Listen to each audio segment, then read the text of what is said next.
What time do you fly out tomorrow? Time? 8:40 a.m. Good evening, ladies and gentlemen.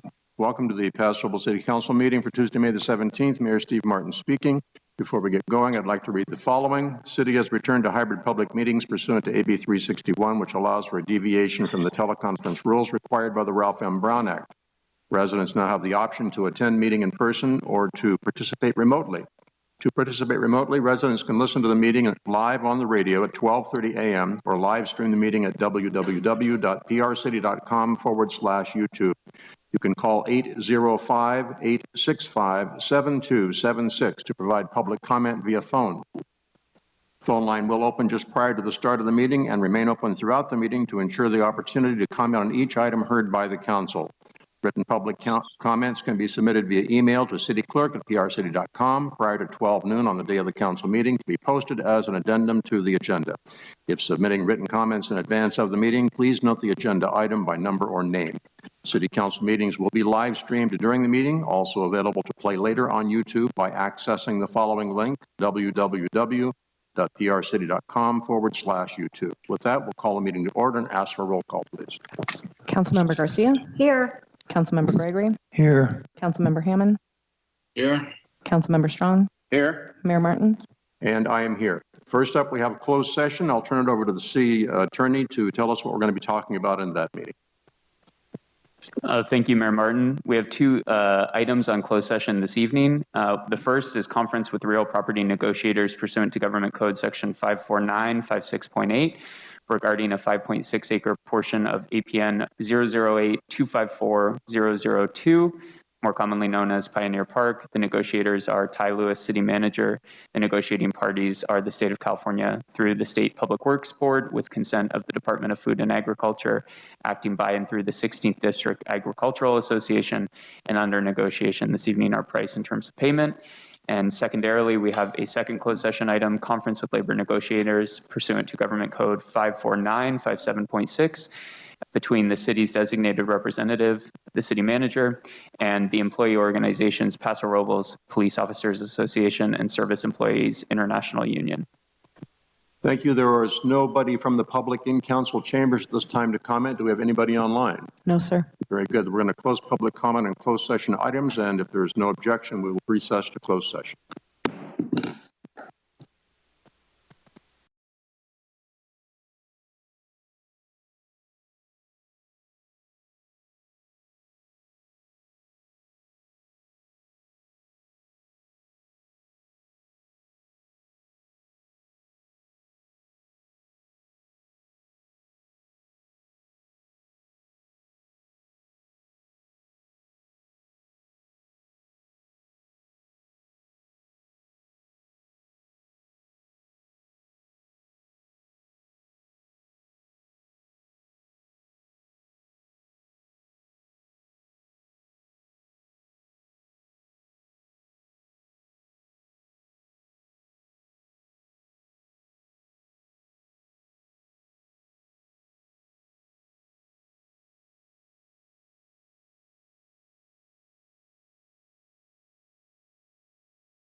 Good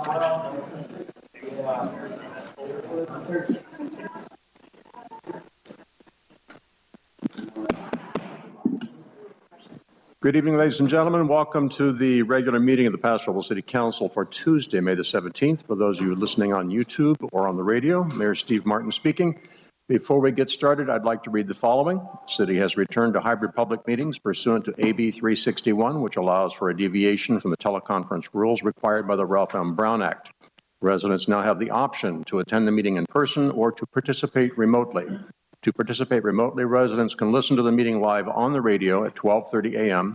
or live stream the meeting at www.prcity.com/YouTube and call 805-865-7276 to provide public comment via phone. The phone line will open just prior to the start of the meeting and remain open throughout the meeting to ensure the opportunity to comment on each item heard by the council. Written public comments can be submitted via email to cityclerk@prcity.com prior to 12 noon on the day of the council meeting to be posted as an addendum to the agenda. If submitting written comments in advance of the meeting, please note the agenda item by number or name. City council meetings will be live streamed during the meeting and also available to play later on YouTube by accessing the following link, www.prcity.com/YouTube. With that, I'll bring the meeting to order and invite all who are able to stand and join us in the Pledge of Allegiance, then remain standing for our invocation by Reverend Barbara Miller. Join me, please.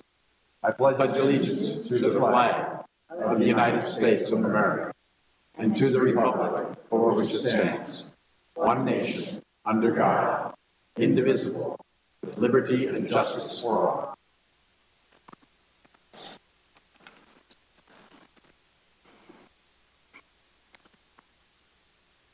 This evening, we pray that our loving, life-giving, and liberating God, source of wisdom and understanding, be present with the city council members, city staff, and the people of Paso Robles as we meet to discuss and make decisions for our city.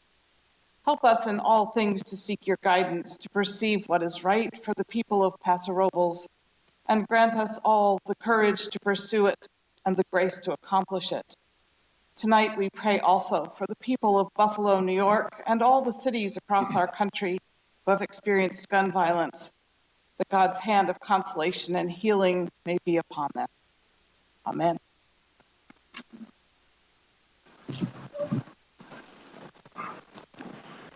May we have a roll call, please? Councilmember Garcia. Here. Councilmember Gregory. Here. Councilmember Hammond. Here. Councilmember Strong. Here. Mayor Martin. Here. All council members are present. Councilman Hammond is with us remotely this evening. At this time, we'd like to take a few moments to introduce the people on our city staff and also anyone in the audience who may be involved with the city advisory committee or organization. If you are so involved, we'd invite you to stand and identify yourself so we can recognize the people that do the work of the city. On my right, please. Warren Frace, Community Development Director. Melissa Boyer, City Clerk, joined by Shauna Howenstein, Civic Engagement Coordinator, and Karen Jackson, IT Technician. Ryan Cornell, Administrative Services Director. Rita Esperanza, Capital Projects. Randy Harris, Fire Marshal. Rita Berman.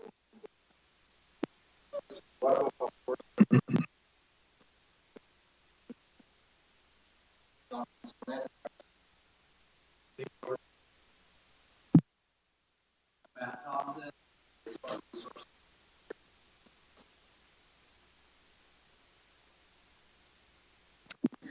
Chris Hewitt, Assistant City Manager. Isaac Rosen, Assistant City Attorney. Thank you. Anyone online? Ty Lewis also is the city manager online.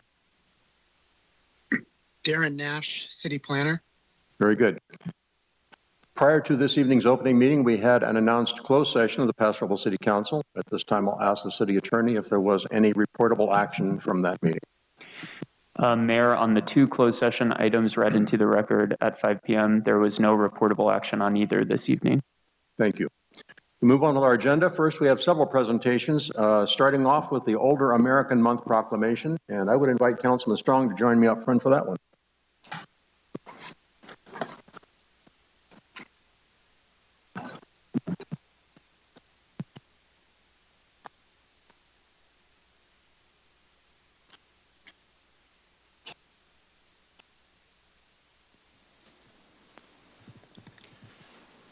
Councilman Strong will be receiving this proclamation tonight, May 2022 Older Americans Month. Whereas the city of Paso Robles includes a growing number of older Americans who contribute their strength, wisdom, and experience to our community. Whereas communities benefit when people of all ages, abilities, and backgrounds are welcomed, included, and supported. Whereas the city of Paso Robles recognizes our need to create a community that provides the services and supports older Americans and the need to thrive and live independently for as long as possible. And whereas the city of Paso Robles can work to build an even better community for our older residents by planning programs that encourage independence, ensuring activities are responsive to individual needs and preferences, and increasing access to services that support aging in place. Now, therefore, be it resolved that I, Stephen W. Martin, by virtue of the authority vested in me as the mayor of the city of Paso Robles and speaking on behalf of the entire city council, do hereby proclaim May 2022 to be Older Americans Month. We urge every resident to recognize the contributions of our older citizens, help to create an inclusive society, and join efforts to support older Americans' choices about how they age in their communities. Councilman Strong. Thank you, Mr. Mayor. And I must just say that I was both pleased and a bit humbled to have been asked to receive this on behalf of the Senior Center by their management. So our Senior Center has the most diverse programs in the entire county. We serve senior nutrition lunches Monday through Friday in the dining room and host the Meals on Wheels program. The activities on site cover the spectrum, including games such as pinochle, party bridge, duplicate bridge, cribbage, mahjong, canasta, pedro, scrabble, and bingo, as well as yoga classes, arthritis exercises, meditation, drawing and music classes, a knitting group, grief support, flexercise, and computer assistance. Many groups hold their meetings there, and the public library room in the back is well utilized for lending, reading, movies, and many of the activities already mentioned. Senior resource guides and public transit schedules are available in the lobby area, as are continuous jigsaw puzzles on a table by the front door for anyone to stop and spend some time with. Many people come and enjoy the facilities and programs of the center from early morning until closing at 5 p.m. The center does have memberships for as little as $12 a year for individuals or $15 a year per household. Lifetime friend or sponsor memberships are also available. Each May, we celebrate and honor older Americans. Older Americans play vital, positive roles in our communities as family members, friends, mentors, volunteers, civic leaders, members of the workforce, and more. Diverse communities are strong communities. Ensuring that older adults remain involved and included in our communities for as long as possible benefits everyone. That is why the theme for Older Americans Month 2022 is Age My Way. This year, the Paso Robles Senior Center is excited to celebrate Older American Month through a variety of special events. These events highlight services and activities designed for healthy living and services available in the North County for our older adults that focus on aging in place. We sincerely thank the City of Paso Robles for this proclamation, recognizing the month of May as Older Americans Month. Thank you. Thank you.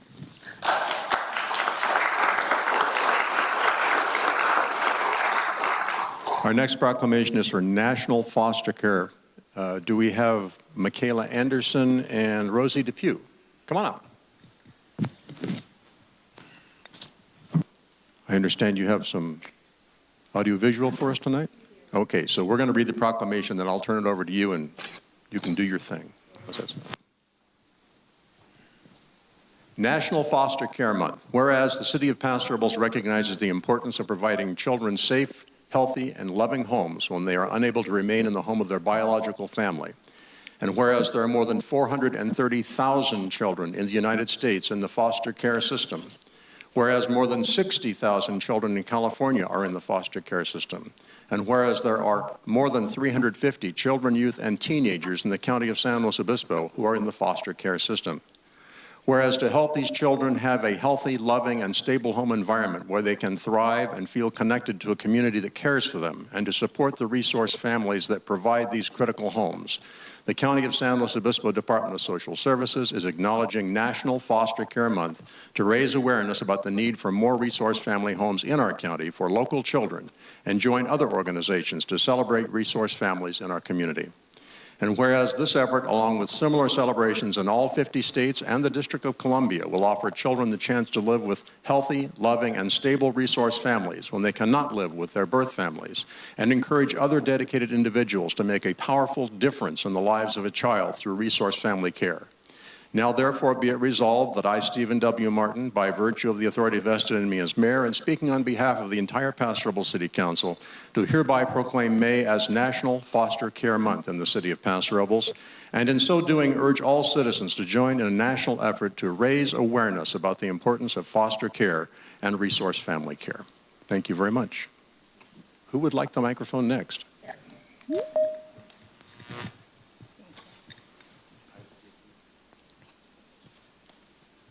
Good afternoon. My name is Rosario Depew, and I am a program review specialist for the Department of Social Services under Child Welfare Services. Hi, and my name is Michaela Anderson, and I'm also a program review specialist at Child Welfare Services. And we would like to start by thanking the Paso Robles City Council for presenting the Department of Social Services with this proclamation. During the month of May, we are incredibly proud to honor all of our county's foster and adoptive families, as well as all the county staff and community partners that support these families. Foster care is an integral part of the continuum of care for children in need. On average, our department receives close to 270 reports of child abuse each month. These reports are evaluated, triaged, and responded to by a staff of dedicated social workers who seek to work with the families to stabilize and address safety concerns. However, if the child cannot remain safely in their home, the social worker makes the difficult decision to place them into foster care in order to avoid further abuse.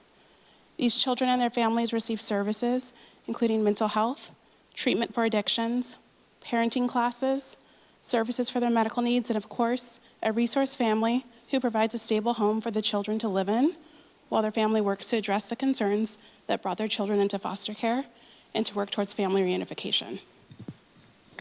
At any given time, approximately 350 children, youth, and teens are in our care, and only 120 active resource family homes are available to care for them. Most of our youth have come into care through no fault of their own and are often the victims of abuse, neglect, abandonment, or mental illness. Our agency is still dealing with the impacts of the COVID-19 pandemic and its negative effect on our already strained number of existing resource family homes. Our need for resource family homes is greater than ever. When faced with a deficit of this magnitude, we struggle to provide even the most basic resource family matching and are often faced to place a youth anywhere there is an available bed. This leads to resource family home fatigue, and if it is not a good match, and further placement stability issues if the youth is required to move into additional placements. Our hope in sharing this information today is to help bring more eyes to a very present crisis we have in our own backyard. Our goal is to recruit, train, and support the development of many more resource families in our county. This will yield a greater opportunity for our department to place a youth where they have the best opportunity to heal and to thrive while in our care.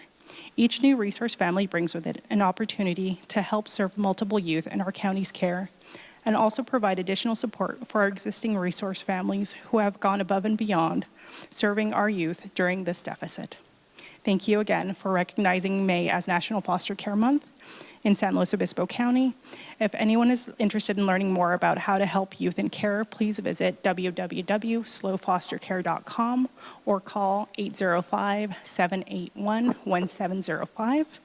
We would now like to take a few moments to show a short video that we made to celebrate National Foster Care Month. Thank you.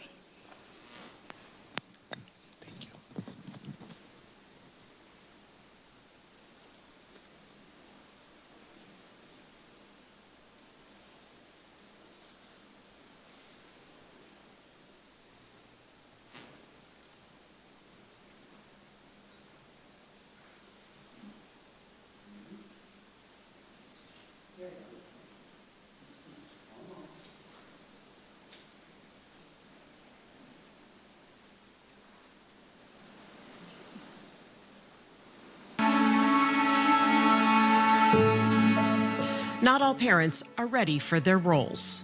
all of our kids have come with some level of trauma into the household. He's been away from his family ever since he was about 6, I think it is. They don't really always have a warm place to sleep. There's some that's been not able to eat. And through no fault of their own, their children struggle for stability. You know, our 18-year-old has been in and out of care her entire life, unfortunately. He's been going in and out of foster homes. And they have this perception that they're bad kids. They've been removed from unsafe situations, which is their norm. He lived on the streets for 5 years. We salute those who are willing to step up for the innocent victims of crisis in our communities. There was no foster home for him, and there was nothing, and he was having to stay stuck in a group home. So I was like, you know what? Let me see what I can do. And then we got another call saying, I have, you know, somebody that needs some place to stay. And sometimes you don't even hesitate. You're like, yeah, let's just do it. These are the heroes of our community. You know, she was in an environment that wasn't allowing her to really grow. They open their homes. I wish I had a place like this when I was younger. But perhaps more importantly, their hearts. Basically what God put us here for, to help each other. They are not perfect. You know, it's... Leave a giant mess of slime everywhere. You know, she's obsessed with making slime right now, so all of our, like, cereal bowls are either full of cereal milk or slime right now. Yep. But they are game changers in the lives of children in our county. They had to come home with their books, and they were sitting there doing the homework. If they didn't have homework, I want to know why. And in the makeup of our community. As foster parents, if you're looking at taking in a teenager, that really gives you that opportunity to help shape those last couple of years and really set someone up for a truly successful life. We celebrate them for taking on difficult roles. Big time. I still have one that I'm working with that just goes up and down, that are, in some ways, simple ones. I think that's been one of the most helpful things, especially with our 13-year-old, is really validating for her, you are human, you are gonna make mistakes, you're gonna fall down, but we're here to help pick you up. They provide the things too many of us take for granted. They should be able to see fresh food come in. That food should be there for them. A lot of people think that these kids need to be fixed, and they don't need to be fixed. They just need to be seen, and they need to feel that there is somebody there for them. We supply the support. You know, do some of the training courses, be involved in the foster community, because there's a lot of resources that are out there if you ask for them. The department, especially San Luis Obispo County, is trying very hard to set everybody up to be successful. And children in our community receive some level of what they all deserve. It doesn't matter if you're young or old. The kids just need someone to know that they're wanted. The list of things that you have to do as a foster parent is just be there for them. And we can't let the failure or the sicknesses that their parents gone through fail these kids, because they weren't asked to put on this world. And that's why we need to be here to help them. No, it's worth it, I promise. What do foster families in San Luis Obispo County look like? Kayla sleeps the most of anyone. Chloe. Chloe's the best singer. Mom. Dad. Probably Mom or Colby. Dad. Cullen. Dad. No, Dad or Callie? Oh, no, Callie. Callie. What do foster families look like? They look like love. Visit slowfostercare.com.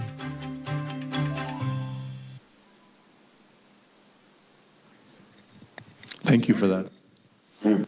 You know, we do proclamations almost every meeting, and sometimes it's to thank people, and sometimes it's to honor people, and sometimes it's just to throw a spotlight on some needs. I know in the position that I'm in, I often get phone calls or I bump into people on the street and they say, gee, I'd like to volunteer. What could I do to help? And I read these proclamations and I think, people listening in, people watching this, this is what you can do to help. So keep listening to those proclamations for further hints. Speaking of which, we have another proclamation. Do we have Brana still? Is that correct, Brana? Welcome. Brana's with the SLO Food Bank. Correct. Excellent. Well, I'm going to read this and give you the microphone. I think that's a fair deal, don't you think? Yeah, sounds great. Okay. Hunger Awareness Day 2022, another way you can help.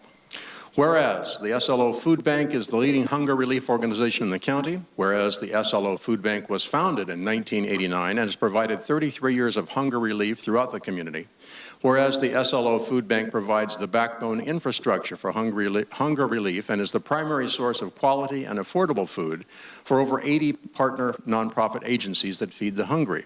And whereas the SLO Food Bank and its coalition partners deliver nutritious food to those in need to every community in the county, from Napomo to San Miguel, on the coast from Los Osos to San Simeon, and to points east including Creston, Shandon, and California Valley. And whereas the SLO Food Bank provides millions of pounds of only the most wholesome nutrition, which advances and promotes important public health outcomes. Whereas the SLO Food Bank is coordinating a countywide promotion called Hunger Awareness Day on June the 3rd this year. And whereas the SLO Food Bank believes that the people of our county will rally in a one-day push to donate funds needed to alleviate local hunger. And whereas people giving donations on June the 3rd, 2022 can raise the funds needed to alleviate hunger. Now, therefore, be it resolved that I, Stephen W. Martin, by virtue of the authority vested in me as mayor and speaking on behalf of the entire Paso Robles City Council, do hereby proclaim June the 3rd, 2022 as Hunger Awareness Day in Paso Robles. And I'm happy to share the microphone with you. Thank you so much, Mayor Martin, and thank you, City Council members, and truly the community at large. I'm here before you to share a little bit more about Hunger Awareness Day and how important it is to those that are facing hunger and food insecurity, and how you can be a part of the movement to join and help feed those that are in need. So first off, a little bit about the SLO Food Bank. We truly work with a network of community partners to alleviate hunger throughout SLO County. We do it in 3 ways. One, and most importantly, is through our agency partners, other invested nonprofits that have hunger relief efforts that help serve those in need. We have 9 that we actually support in Paso Robles. I can't name them all for you, but I will share that some of the highlights of Salvation Army is one, Echo Shelter, Cuesta College Campus, and Camp Natoma are a few that come to mind. Additionally, we host public neighborhood distributions. There are 11 sites here in Paso Robles and North County where we don't ask a lot of questions. We truly believe in serving, not surveying, to relieve any kind of roadblocks or barriers to receiving fresh, nutritious, healthy food to nourish your bodies. And we do that on a monthly basis. Our drivers come up here and we make sure that if you need assistance, you can get it. The third leg of distribution that is new that really emerged after COVID was a senior home delivery program. And so we're able to provide nutritious groceries to your doorstep, which was something we were never capable of doing before. And I also want to highlight 2 other partners that made that possible. It's Wilshire Home Services and Ride On Transportation. They help really make sure that that program is sustainable and we can maximize our donors' dollars. Why is Hunger Awareness Day so important? Well, one, it really raises awareness about what hunger looks like. It helps provide information about the resources that are available to those in need. We're kind of piggybacking off of CalFresh Awareness Month and providing CalFresh application assistance this year, which I think is huge. Really, the food bank is supposed to serve the 10th meal, the other 9 meals if you are facing food insecurity. That's the better long-term solution, which is CalFresh. Additionally, it helps raise vital funds. All of us are feeling a pinch right now. We're feeling it when we go fill up our car at the gas pumps. We're feeling it as we check out at the grocery stores. We're feeling it. Some of us are for renters, and additionally, if you're just purchasing items in the store. And so those that were maybe just able to get by through COVID and the pandemic now are facing a reality where they need to lean on some services and lean on our assistance. Those that were already facing food insecurity and grappling with hunger, they're unfortunately being pushed further into dire situations. And so I ask you, please join us this June 3rd for Hunger Awareness Day. There are a lot of ways that you can support. One is obviously through donations. With each dollar, we're able to provide 7 healthy, nutritious meals. And so truly a donation of any value is gonna make a tremendous difference for someone in need. Additionally, it could just be sharing about this event. sharing our website, slowfoodbank.org, and telling people about the Slow Food Bank, our agency partners, and what we do in the community. You could come and visit us at one of our donation sites across the county. We will be over at the Walmart on Niblick Road if you want to swing by. And also, we have a few events leading up to Hunger Awareness Day that are kind of fun. So if you're interested, Slow Brew Rock is hosting another concert for us on our behalf. 100% of the tickets are going to go towards hunger relief. You can check those tickets out at slowbrew.com/events. Headliners, Damon Castillo Band, a local favorite. They're also being joined by Carbon City Lights, Resonation, and the Sean Family Clark Band. And also the CalFresh assistance sites. That's really our big push. We want to make sure that people have the assistance they need, the dignity to go with their monthly stipend and go purchase groceries that they would like to consume. And just spread the word. We really appreciate your support. We couldn't do it without you. Thank you again.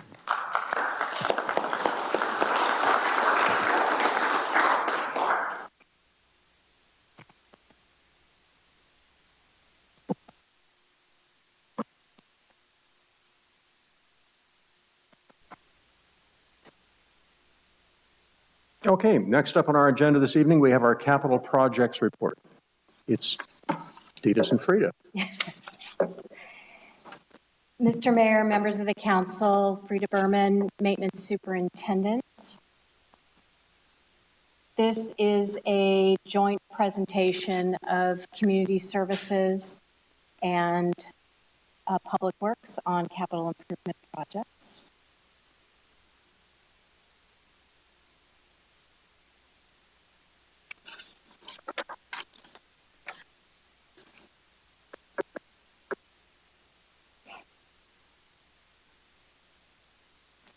Great.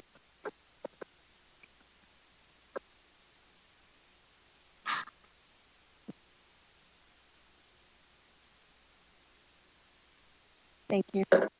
Next slide. First, I'd like to start with our complete projects. The council had authorized funds to replace the outdoor pool coping at Municipal Pool. It was completed in the last 2 weeks, and with swim season starting, perfect timing. Turned out very, very well. Next slide, please. Our in-progress projects, I'm happy to report that we broke ground on Fire Station 3 yesterday. If you drive by the site on Union Road, you'll see big equipment out there, dirt work, underground utility work. Again, to remind you, this is a year-long project, but we're very happy to get started. And as of next presentation, I will have photos to show you instead of a pretty picture. So that's good news. Next slide. Uptown Family Park water feature replacement is in second plan check. We expect that back in the next couple weeks, and then we'll be getting out to bid. Next slide. Centennial Park patio shade sale for the patio outside the administration building at the park to be used for outdoor classes became very popular during COVID. That is back with the manufacturer for plan check corrections, so we should be getting that project going soon as well. Next slide, please. Barney Schwartz Park pump track is back with the architect for correct plan check corrections. We expect it back in-house in the second week of June, so we hope to have that one out to bid this summer as well. In design, next slide, is the pickleball court complex. In the past month, we've held 2 public input sessions, one a public workshop here in this room where attendees had the opportunity to consider 4 concepts, and then just last week, those same 4 concepts were presented to the Park and Rec Advisory Committee to make a recommendation. The concepts are now, and all the recommendations and suggestions are now back with the architect. They will be presented to you at your June 21st meeting to provide direction and give authorization for construction documents. Next slide. And then finally, we're continuing work on design for the new law enforcement facilities at 4305 Second Wind Way. There's another design meeting next week, and we'll be sure to report when we have more solid information. Next slide. Before I turn it over to Ditas and take your questions, I want to take this opportunity to report on another very large project that we're working on right now, which is your gift to the community, which is 4th of July Paso Robles. Scheduled for, yes, Monday, July 4th at Barney Schwartz Park. Next slide. With a free fireworks show. The event runs from 2 p.m. to 10 p.m.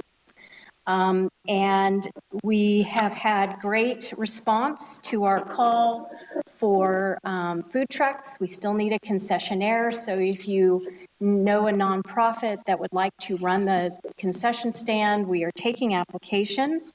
We need volunteers. Again, all this information and applications is on www.prcity.com/July4.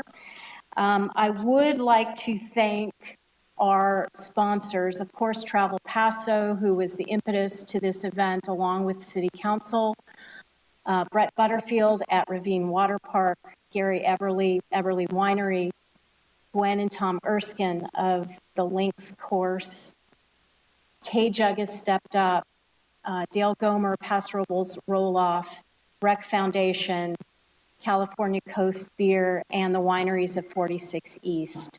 It really has hit a nerve, so we're looking forward to a very successful and very large event at Barney Schwartz Park. And with that, I'd be happy to answer any questions before I turn it over to Dees. Thank you. This is an information report. No action is required. That being said, any questions from council? Councilman Hammond online, any questions? Hi, Mr. Mayor. Thank you. Thank you. Anybody in the community that have a question about the presentation? Anyone online? I don't see anyone. No, sir. Apparently, we have no questions. Thank you. Okay, so we are moving on to the public works construction projects. Does this work? Oh, I guess this one. So this is the airport lights upgrade. Just scroll through. This is the drawings of the construction. Next slide. Next slide. Next slide. Next slide. So those were the drawings, and this is the actual construction. And so just pictures of the work that's being accomplished.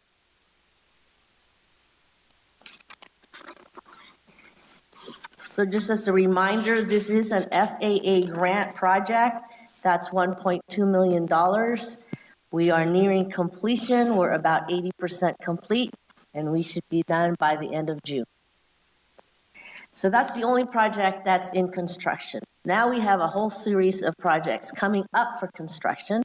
The first one is the roundabout at Golden Hill and Union Road. It was awarded to Granite Construction. The contractor is to mobilize July 2022. The tentative date of the closure is August/September 2022. The reason for the delay is because the underground water pipes, which needs to be upgraded, that's the first order of business before you do any road work. You want to put everything underground first, and then you put the nice surface on top. You don't want to do it the other way around. So anyway, there was a delay on the ductile iron pipe delivery.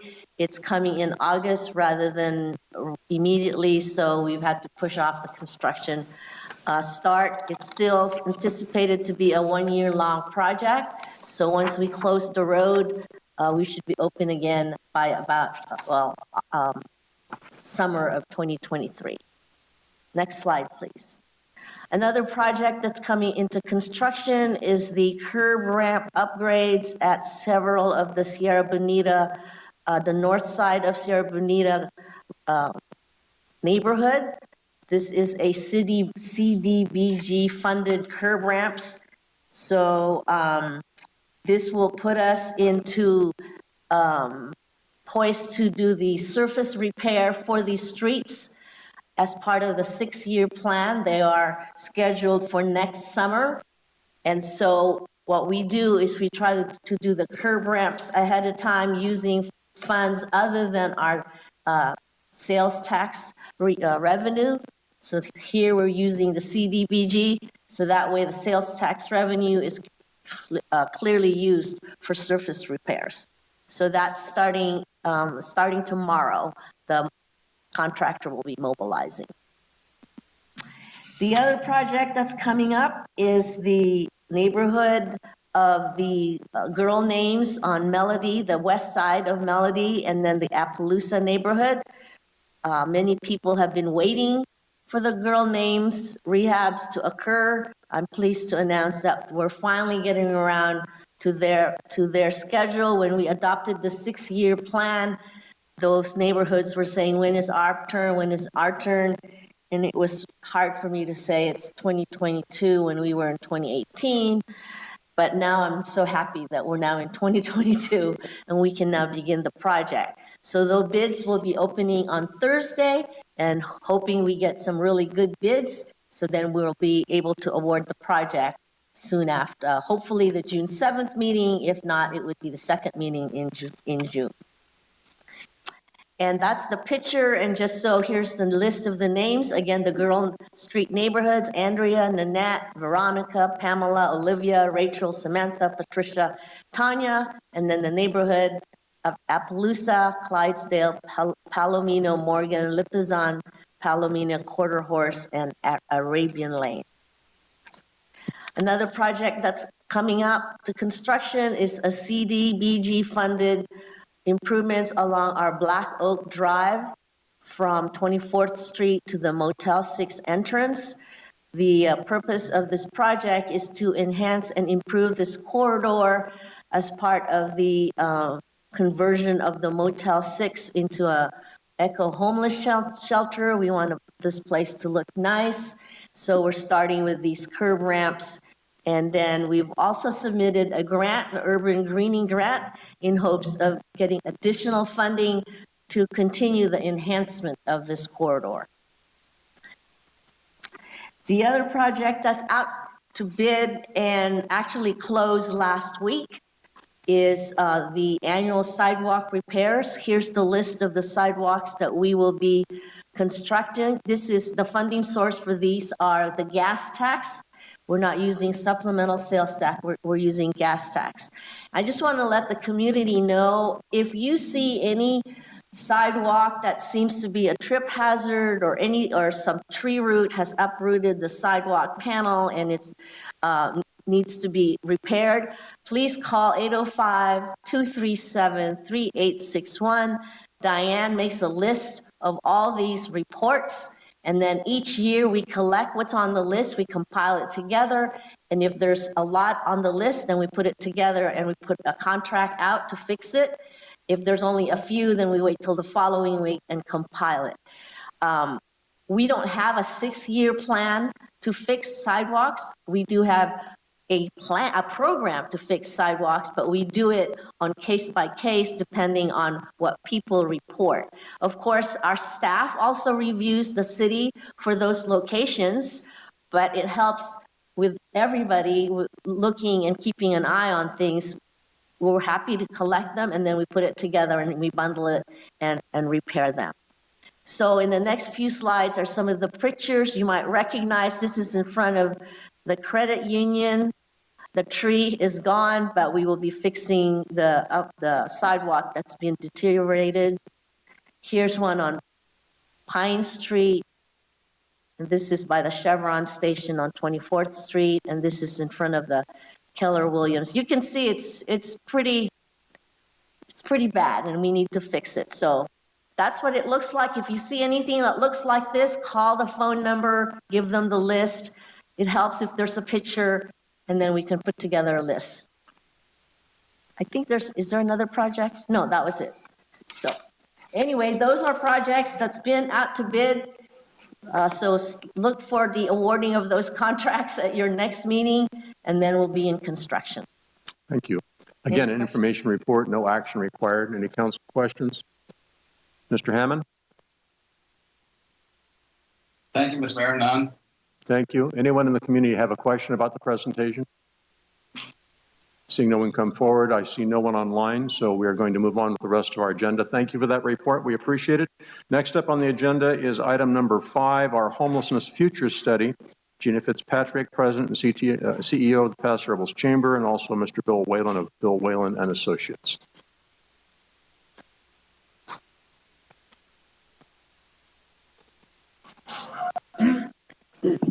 Good evening. Gina Fitzpatrick, Paso Robles Chamber of Commerce. Thank you for having us this evening. Tonight we're here a few months ago. Actually, it was way back in August that I first came to our city manager and our mayor and said, let's have a discussion about the unhoused population and what are we as a community going to do about this. We've heard so many questions, comments from both the business community and the residents that we knew it was time to take action.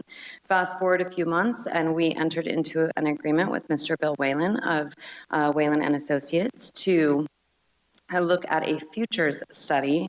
And with that, I'm actually going to turn the microphone over to Mr. Whalen to be able to present the findings of our study. Thank you, Gina. Give me just a second, please, to set up my stuff here. Okay. Good evening, Mayor, council members. Thank you very much for allowing me to present to you here this evening. When Gina and your city manager approached me, well, let me back up for a second. Gina mentioned my name, Bill Whalen. I have a consulting firm. We do strategic planning, we do future studies, team building, those sorts of things. And I've done many future studies in the past. And so when your city manager and Gina Fitzpatrick approached me and asked, would I be willing to do a future study on homelessness in the city of Paso Robles, I was really excited to do it. One is because, to my knowledge, nobody has done homelessness before. The beauty about doing future studies is it can be on any complex topic that's out there, or it doesn't even have to be complex. In the private sector, many times businesses use it to understand how their product might be out into the future. It's a way to get out in front of the noise that's currently in front of you. But I don't know that anybody's done it related to homelessness that I could find in research, and that your city manager either. And so I thought that this is pretty good to be doing something never done before, and that could potentially be very impactful. Now, when I do consulting and I do future studies, that is probably the thing I do that is the least understood. And the problem with it is usually you get brought in after the problem has already manifested itself. And so you bring people in a room and say, we're going to talk about the future. And they say, well, we're really not interested in that. We're interested in you solving this problem about a week or two ago. And that was truly the case here. And so I just want to go on the record right off the bat, because I was asked this multiple times. I am not a homeless expert by any stretch. In my former life, I was a chief of police, and certainly I'm exposed to various aspects of it. But this problem is so big that I submit to you that no one person is an expert on homelessness. And as we get to in a minute, you'll see the people who volunteer to be a part of this process. And I think we brought together a great group of people. But I approach this from the facilitation standpoint in that I don't want to impart my biases on this process. I want to try to pull out of you what you believe should be impacting your community in Paso Robles, what you want the future to be. So I hope that if you talk to our task force members at the end, that they would agree with me that I did not impart personal biases into the process, that I tried to stay above that. But that was arguably the goal of this. And I know it took me a few sessions to get people to understand that. Next slide, please. So I think it's really important to pause on this slide for a moment. I told this team when they started, I've done hundreds of community facilitated sessions. And to get 16 people to participate in 5 different sessions is frankly unheard of, even in cities 5 times your size. So I think this speaks to the sense of community that your town has. And I think it speaks to these people as individuals that they were willing to give up their time, because really in life, there is no greater equalizer than time. It is a finite thing that we're all given. And so I applaud the 16 people you see on the screen, many of whom are here in our audience. We had about 20-something people apply, and I want to let you know that nobody was deselected. The only people that couldn't make it to the final cut were people that couldn't commit to some key sessions that we had. Otherwise, we were very inclusive, which, again, from doing a futures study perspective is a little unusual because we tend to try to keep the groups a little bit smaller. But I think in our case, it worked out really good because it allowed us flexibility to have people sort of ebb and flow through the process. Okay, so what actually is a future study? What this graphic depicts is that in life, I mean, you've heard those that don't know history are bound to repeat it. That, in essence, is what future studies are about. It's not about predicting the future. We're not going to say this will absolutely happen. What we're trying to do is, through a systematic way, is understand current and past trends and events. And we spent 2 or 3 days, when I say days, it was over sessions, and then they had homework where they were doing research, to understand what are trends and events that impact this problem now, that have impacted it in the past, and we use that information through a process to try to look out into the future. And that's really, in a nutshell, what the futures process is, because the idea being to get out from, like I said, the noise that's surrounding us. Too often in local government, and I can tell you when I was in it, we're so focused on what's right in front of us because that's what we hear. That's what you hear. The people coming up on public comments are not talking about something they think might happen in 7 years from now. They're telling you what happened down the street from them yesterday. And so we all sort of get wrapped up in what's happening right now. And this is trying to get us out of that and trying to look forward so that who succeeds you as policymakers for this city one day might say, hey, I saw a report that had 80-something events on it that somebody said might be impactful, and you're looking at that. You aren't allowing this document to collect dust, but periodically you're reviewing it. Now, you'll see when we'll get to it in a little bit, we did develop quite a few trends and events that we think will be impactful. The reality is probably only a small percentage of those may actually occur. Again, we're not predicting the future. We're just trying to look out, but knowledge is power. And so the more that you look at these trends and events and look at them on a regular basis, if they do come true, then you'll be better armed. And the example I like to give is, maybe there's people, smart people out there that were thinking about it, but 7 or 8 years ago, let's just hypothetically say we moved Paso Robles into Poland. Was anybody thinking what would happen if Russia invaded the Ukraine? Maybe there were. But had somebody done this process there, they might have said that. They might have realized the instability and said, what happens if this occurs? What happens if we have millions of people migrate? Have we thought about that? And so part of this is just to simply cause people to think. It's not that we're going to go out and get rid of hundreds of homeless people right now. It's to get us to think about the problem. That's the goal of future studies. Next slide, please. So the first thing we want to do is define what we call the domain. That's the time period that we want to look at. And it's really what is, as much as we can distill it down, what is the challenge that we want to face?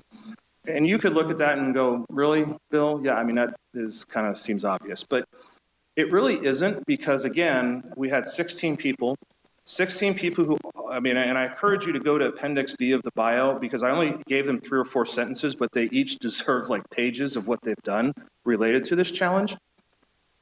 But they all had their own sort of advocacy and their own ideas and their own suggestions on what should happen. And so if we were to incorporate all of that, your domain would probably be 100 sentences long. So we did spend a little bit of time. Let's really try to narrow this down. Take all of your concerns. Let's focus it on one thing we can get behind. And so that was the domain. 10 years is, in the future study business, is generally the baseline you like to use. It's far enough out that it gets us out of the clutter, but it's not too far out. And I'll talk about what happens the further out you go in a little bit, but it's not too far out that we're completely have no idea what's going to occur. Next slide, please.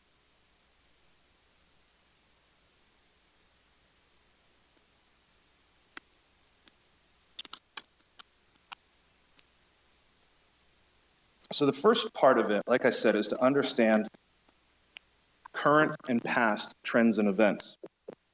But there's actually a systematic way that we do it. And it's through what we call a STEEP analysis. STEEP stands for social, technological, environmental, economic, political. And these are categories that we looked in. And the reason we do that is because it tends to focus us. When we scan, every one of us scans every day, but we tend to scan in an unfocused manner unless we've been trained to do it. So you might have the newspaper that you read every day or your periodical, and that's how you scan, or it's what your personal observations are. What this did is it really tried to focus us on scanning in each of these categories and coming up with current and historical trends in each of these categories. And over days, we debated it. Our teams broke into groups. They talked about it. What does this mean? Why do you think this is relevant? And again, look at such the diversity that we had in our group. There was a lot of great perspective that was brought to bear on these. So then the next part of the scanning process is taking what we learned and applying it now to the future. And we did that through what we call a brainwriting exercise. Brainwriting is different than brainstorming. I personally believe, and others believe, you may disagree, but brainstorming is not as an effective way to generate ideas because it's subject to biases, it's subject to people who want to dominate the room. There's a lot of reasons why brainstorming isn't as effective. Brainwriting, on the other hand, is a little bit more of a solo activity, but it's the 6-3-5 principle. So you have 6 people, you have 3 ideas you have to write down, and you have 5 minutes to do it. And it's on a sheet of paper, and we pass it around. I know I'm taking a short amount of time, which I had to spend 15 minutes to really try to explain.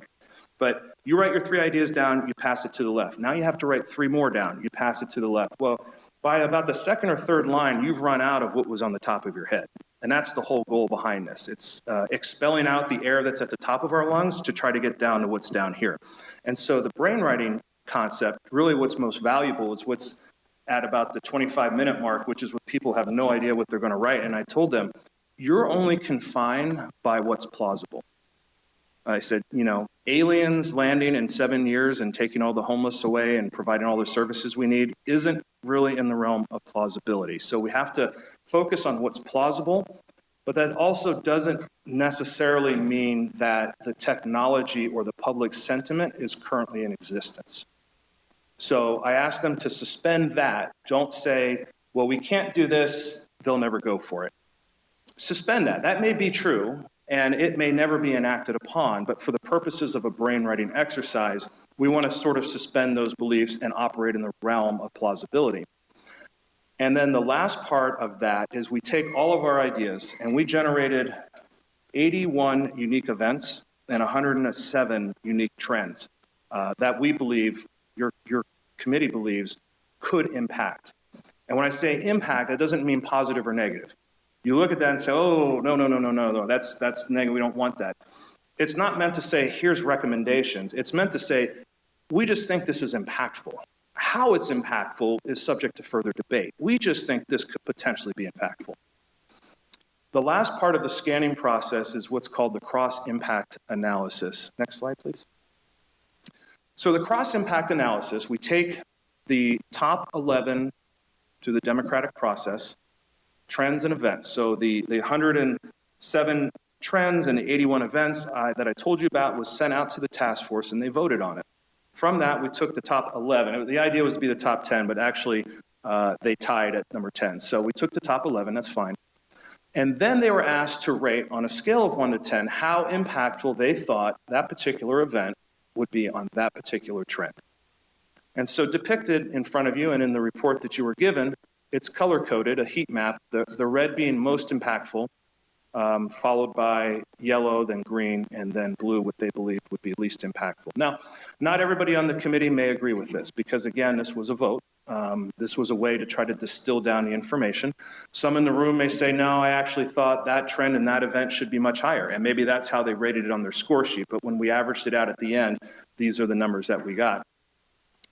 And those are good simply from a standpoint to look at, understand it could be impactful, but I would encourage you not to look at those to the detriment of the others, because any one of those could potentially be impactful. Again, this is about broadening our knowledge base. Next slide, please. This picture depicts what we are trying to look at from a futures standpoint. And in the middle of that cone, you could see the word clarity, and with the arrows depicting the closer to the present we are, the more clear things are, the more we understand how decisions we make will impact outcomes. The further into the future, the less clear things become. The last part of what our task force was tasked with was writing out the future they wanted to see for the city of Paso Robles, your vision statement, if you will. And it's just as important to know where you want to be as it is to know where you don't want to be. As well as, if we do nothing, where do we think we'll end up, which is the status quo. And we projected that out now. And this is one of those things that you have to constantly look at and do a pulse check on to see if you are in fact moving to where it is that you want to go. And so the last part of it, and the preferable future, and they were asked to write it as though this was an article appearing in your local newspaper 10 years from now. The preferable future is very wordy. I didn't want to put it up on a PowerPoint slide, but I could tell you concepts of vibrant community, quality of life. The riverbed was very important, and this idea that it could become a nationally recognized recreational area.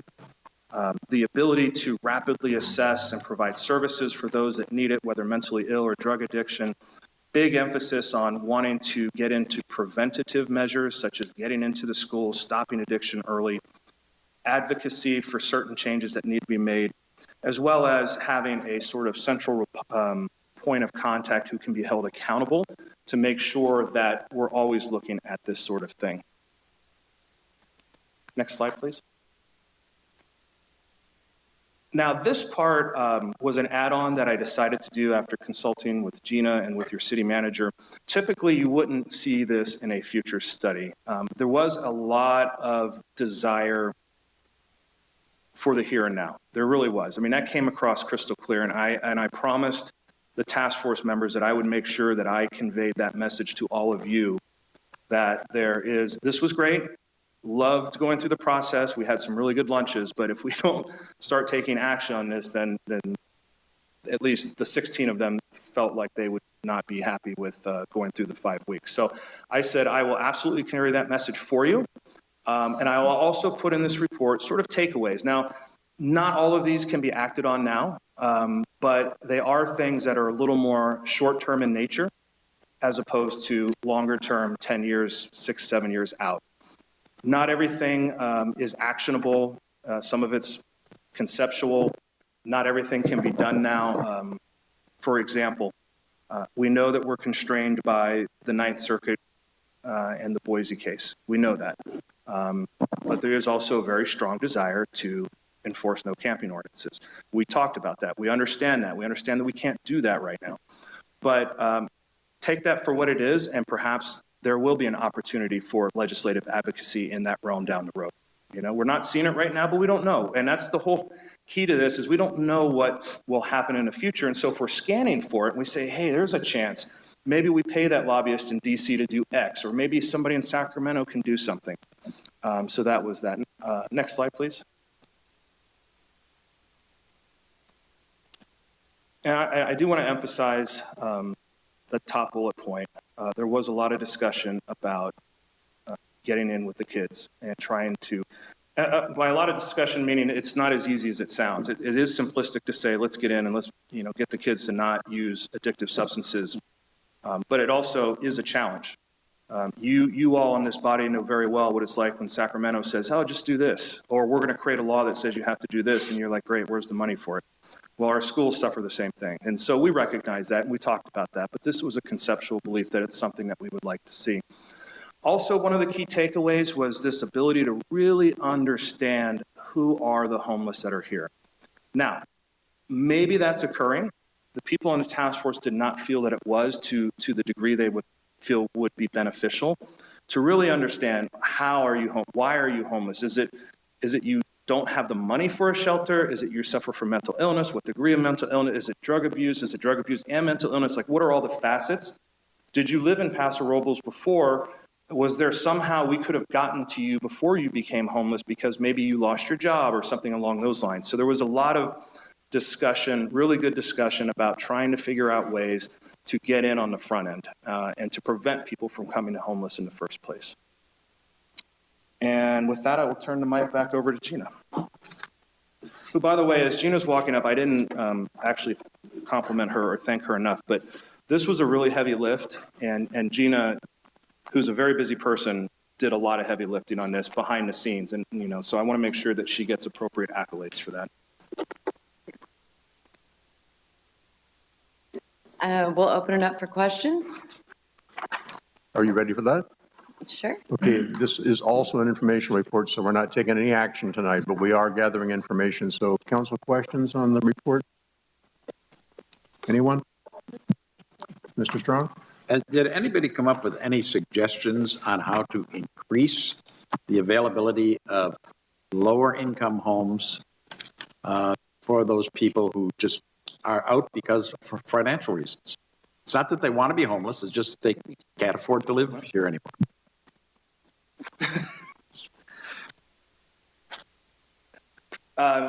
No, not part of the conversations I was a part of. I really tried to drive it away from what are we doing right now to looking towards the future. So I know, again, that was a sticky button, is how can we do this right now? And whenever I heard that at one of the group tables, I said, guys, can we please focus on the future? So there may have been conversations about that, but not one that rose up to the surface, and that was included in the final report. And well, then there's a follow-up question.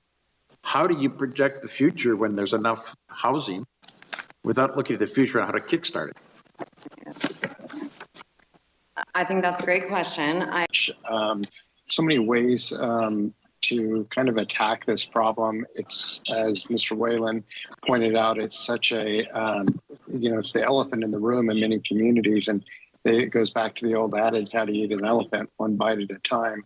But before you can even do that, you have to have a vision of where you're going. And that's really what this process was about.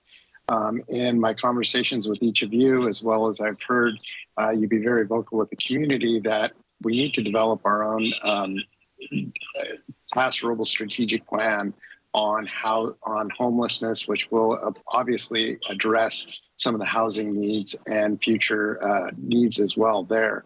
So I think that one of the things that council would do well to consider moving into the future is taking this as a catalyst, as a springboard, now that we have a future that's built, really by a community as a vision of where they'd like to see Paso Robles be and what we'd like to avoid. So at some point, the next steps would be to take this information and then work into a strategic plan to evaluate what particular initiatives would bring the best results for the least amount of money or the cost-effective results to really take it to the next step for the community. Okay, and having been a land use consultant for over 50 years, I have some very definite ideas, but I don't think this is the time to express them. Thank you. Councilman Hammond, any questions? Maybe not so much questions, but good observation. I really appreciate the report. I mean, it's clear. I think what we're starting to see here from this report is where we need to shine the light. I mean, there are many different areas that cause homelessness, but it's basically starts, when they're young. And I really like the fact that getting the school district involved to provide drug prevention and education, I think that's a good start. Also asking the state and county to step in and provide more mental health to the North County. Drug addiction support is really critical. I think if we start working on those efforts that could prevent homelessness, I think that's the key. Many of the ones I think we see out there now, they're going to be difficult to help, and some don't want to be helped. But again, it's a free world here, and they are where they are when they want to be there. But they are impacting our downtown and our hoteliers. Everything about what they do is something that the city needs to address and somehow, some way, curb it. And I think, again, this is the whole report Gina and Bill has done here is a great start to start putting, focus lights on where we really need to spend the time and the effort to start making a turn in the road. So I really appreciate the report the chamber did, and I have nothing further at this point, Mr. Mayor. Thank you. Thank you. So Gina and Bill, a couple of questions and a couple of statements. First of all, I attended parts of each one of these workshops. I was not there for the entire workshop because I wanted to kind of get an idea of what was going on and also to show that the city was deeply in support of this effort to envision what the future of homelessness and how we deal with homelessness is in the future. And My hope for the process and for all processes that we use to address homelessness is that the city will be able to identify what its role is. Because I don't think the city is the complete solution for all aspects of homelessness. But we need to define what the city's role is and make sure that we fund that and apply resources to that consistently, not on a haphazard basis. In reading through the report here, and I'm just going to sort of pull things on, you tell me if I'm wrong, but I think that your group has identified as some of the primary causes of homelessness some of the things that have emerged in my mind. First of all, we have pay equity issues. We have people that just can't afford to live here. And of course, some people will say, well, they should move somewhere else. But the fact of the matter is, a certain number of them wind up on the street because they just can't make enough money to live here. Another issue is the housing shortage. There are reportedly 4 million homes deficit across the United States of America right now, and California has a high percentage, its share of lack of homes. We're urged by the state every year through RENA numbers and through other mechanisms to make sure that we provide zoning for homes so that developers can provide housing in a great array of cost brackets so that everybody has a place to live. That obviously is not working out. So the housing shortage has its role in causing homelessness. But two other issues that are also seem to be very significant are drug abuse and mental health issues. And I saw both of those touched upon here. In thinking about those root causes, I try to think about what has the city done and what can it do and what's its role in the future. On the issue of income, our economic development efforts right now are trying to expand the job base so there are more higher paying jobs for more people. Not a full solution, but certainly more helpful when people can look forward to a future where they can make more money every year and be able to afford a place to live. So that's one of the things the city does right now. In housing, for years now, we've been going through our Housing Constraints and Opportunities Commission, bringing together segments of the community to identify ways to make housing easier to produce by lowering development impact fees and actually creating new definitions of housing with their own lower fee structures so that we can have a greater variety of types of housing in the city than we've had in the past and try to help fill the void with that. We obviously have been working, as other cities have, in developing ADUs, additional dwelling units on existing residential lots. In the areas of drug abuse and mental health, these seem to fall outside of the realm of the city's traditional role. Did your group feel like this is a role that should be expanded, that the city should take responsibility for? No, Mr. Mayor, that wasn't necessarily the suggestion. And in fairness, I didn't confine them to areas that would be within your purview as a city. It was more high level what could impact the challenge. So there was recognition that many, half the ideas would be outside your purview. It was more, though, that as the elected body, it would still be informational. Whether or not you could control it, it would be awareness that we felt would be beneficial. Right. And another common theme is the idea, and this is not just from your group, but from other groups that are working on homelessness right now across the county, and that is there seems to be a perceived need for a central organization to be dealing with this. We have lots of smaller organizations that are doing the best to keep up with the homeless needs across the county. Obviously, we wouldn't be here tonight if they were gaining ground on that problem. Any vision, idea of what that central organization would be? Would it be like a lead group of people already involved? Would it be the cities? Would it be the county? Who would be the central organization? You'll find in the report that the group did have that discussion, and it was quite a lengthy discussion. And as you know, because you were in the room part of the time, but not everybody does, that I didn't participate as a team member of the group. I sat back on the sidelines, but this was one of the pieces that I absolutely heard. And after a lot of discussion, it was that the city should be responsible because of the fact that we can hold you all accountable. So that makes sense to some, but it doesn't to others. I don't think that we as a group collectively had there was a final answer that was who they pointed to, but is that really the best option? I'm not sure. That said, absolutely, it was a complete consensus that the city should have a vested interest in some capacity with taxpayers' money to be responsible for the future of the community. And so last question, sort of related to that one is, there's kind of a,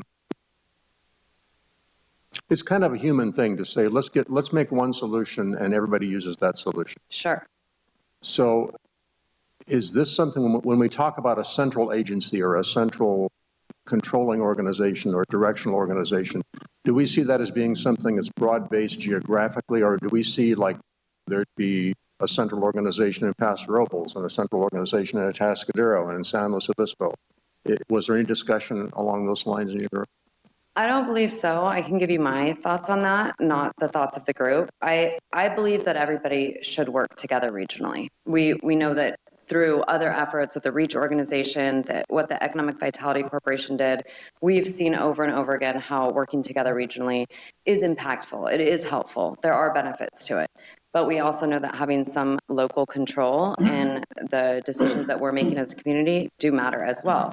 That said, I think that we have an opportunity to work collectively with what the county is doing in their efforts. If you, the county recently put out I believe theirs is a 5-year plan, 0 to 5-year plan, and we see that over and over again they talk about housing. Is that the answer for everybody, and is that going to help us here in Paso Robles? You mentioned housing. I think that is one element to it, but it makes sense to me, and again, to support what the city manager said, this was the long-term vision.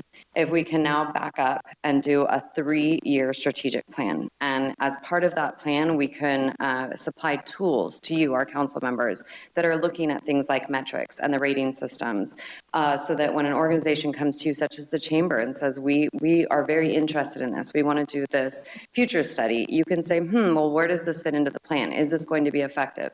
And you all have this rating system to be able to then apply to say, well, we have X amount of dollars that we've committed to this, and this is where this fits into this 3-year plan, and this makes sense. So the answer is yes, or no, it doesn't, and come back again in a couple of years. So now we have an idea of where we want to be in 10 years from now, or what we want the future to look like in 10 years from now. How do we work towards that, though? Those are the pieces that we have to collectively work together with the county, but then also look at it ourselves, because we're impacted differently. Great, thank you for that. Council questions, Mr. Strong? Mr. Mayor, you were making some comments. Questions and comments. I'm going to back up, and I'm going to. There are comments that go along with what you were with your outline. So, for instance, when we talk about the many different organizations and having a central one, we have many different service clubs. We have Elks, we have Moose, we have Rotary, we have all kinds of different organizations trying to do good. The Optimist Club. They're all individual, but they're all working toward the same ultimate goal, and each takes their own little slice of the pie. So many years ago, part of history of this, and bringing also some of the future and present into that history, was that we used a variety of things, such as creating duplexes, and then fourplexes, and then apartments. But we also started doing mobile home parks. I was very involved in that nationwide, and building some of them as huge 5-star parks, but that had a family section and then had an adult section. And combining them correctly, you could have different income groups within there and still support the overall financially. However, in the private sector, you don't work for nothing. You're not a philanthropy. Therefore, you have to also do the other things that you were talking about, which was advocacy at the federal and state level, more Section 8 vouchers, more money to our housing authority to provide the units that those can be used in. The lists are like 200 to 400 applicants long in these organizations right now. Possibly zoning more mobile home parks. Over in Europe, they're doing an interesting thing. At a cost of approximately less than $10,000 a unit, they're providing nice little 1- and 2-bedroom places that will go on the top of flat-roofed buildings, such as in shopping centers on the top of stores. Then all you have to do is somehow get the people up to that level, as long as the roof can support that weight. And you can house a whole bunch of people right on top of that store. Also now up in Oregon and Washington, they're producing little small units at $6,000 to $7,000 a piece that can be moved in like little tiny Quonset huts that you can live in, but they're not very comfortable. They don't have any amenities, It's a place just to be. You don't want to stay there all the time, or it's like living in a cell, but it's shelter. So many different things are out there that can help jumpstart some of this.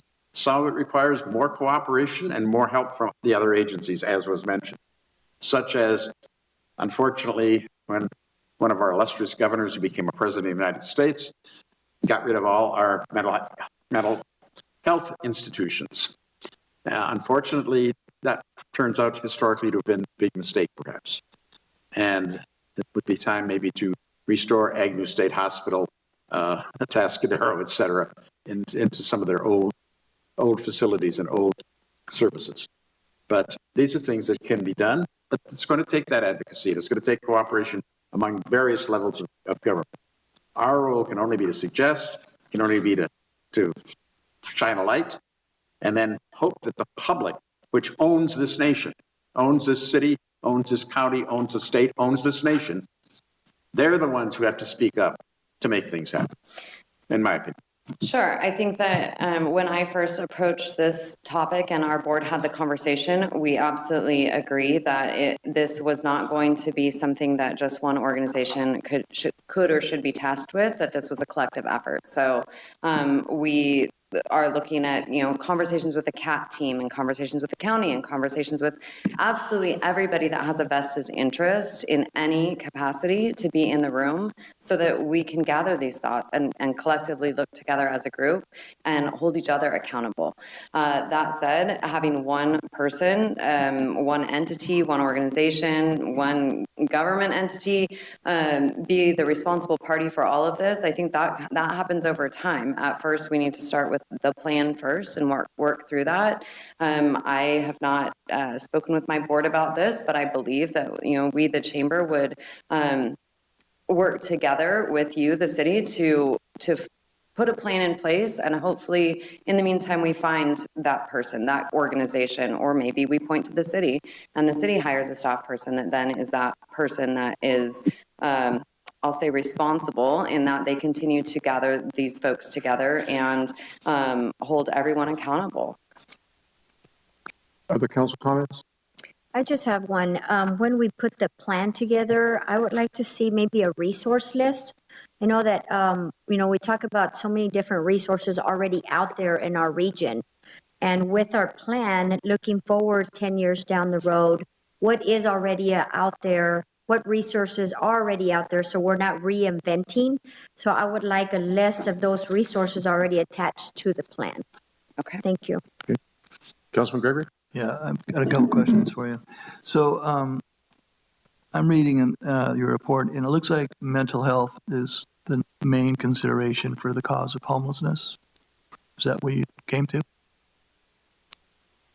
Mental illness was one of the most common topics brought up during our discussions, yes.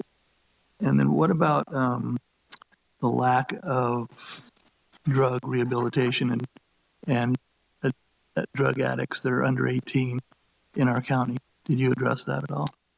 We had considerable discussion about that. That's part of what generated the idea that if we could get to the kids, I call them kids, but we're talking K through 12, if we could get to them and stop them, that's part of it. And then understanding that the drug addiction and mental illness are really intertwined. They're not like insulated silos. We need to understand that. But I would say those two topics, correct me if I'm wrong, but I think those two topics probably, if you were to rate them, would be the highest that were discussed. And as you can imagine, also the ones that are sort of the most vexing problems to deal with. And as far as, did you forecast or suggest any ideas of getting mental health facilities from the state of California or county in this plan? That's a question. If you don't find an answer, it's okay. So again, the idea was not to say how we would do this. This was simply to identify things that could impact each other that we're aware of moving forward, that perhaps if this next phase is done, whoever those people are might want to look into that. These were ideas that were generated by the team. No, we did not discuss, that part was not part of this study, was how to, now, okay, you got 108 trends or 80-something events. How do we make those happen? That wasn't part of that. That's, I think, what, when Gina talks about next steps, is, and again, not all those events are positive either. You know, some of those are negative. Some of those things you wouldn't want to have happen. But as you move forward through this process, it's how do you keep the ones that you don't want from happening? Who's responsible, and how do you stop that? And the ones you do want to happen, how do we make that happen? And how do we know that with our precious resources that we have, we're getting the biggest bang for our buck, and it's moving us in the direction we want to go? And I found it very interesting, better analytics. And I just have a comment about it. We actually have that in place in Paso Robles right now by the people attending the 90-day program at ECHO. And they're the people that are reachable and achievable, they're getting there. It just needs to be expanded and get better and stronger. And I think that is one of the key things in homelessness to me is how do we get to those folks and how do we help them as quickly and as often and as much as we can, because it takes 32 dimes at the dinner with a counselor or caseworker to get them to listen and see there's a possibility of coming out of this. So I think that's a really important focus, and I'll agree with Councilwoman Garcia. It'd be nice to see resources too, and I know you had a lot to do in a small time, but I appreciate your report and what you've done with it, and I think you've hit the 3 or 4 key problems with homelessness in our community. Thank you. Councilman Hammond, do you have any comments?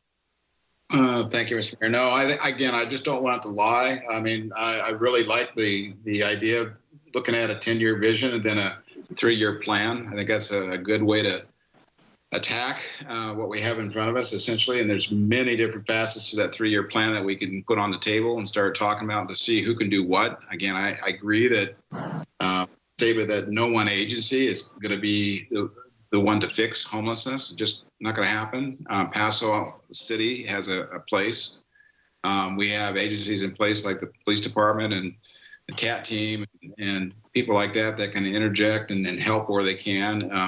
So I think, again, I truly don't want to let this lie. I want it to keep moving with some sort of a committee or ad hoc or something to work with the chamber and try to plan, something that we can bring back that, as far as our council can get behind and make part of that 3-year plan happen. I would really like to see that happen. That's all I had. Thank you. Thank you. So just a reminder, it's kind of been a long time since we started the discussion. It is an information report, no action tonight. We're just gathering information. That being said, we've asked our questions. Are there any comments from the public? This would be your opportunity.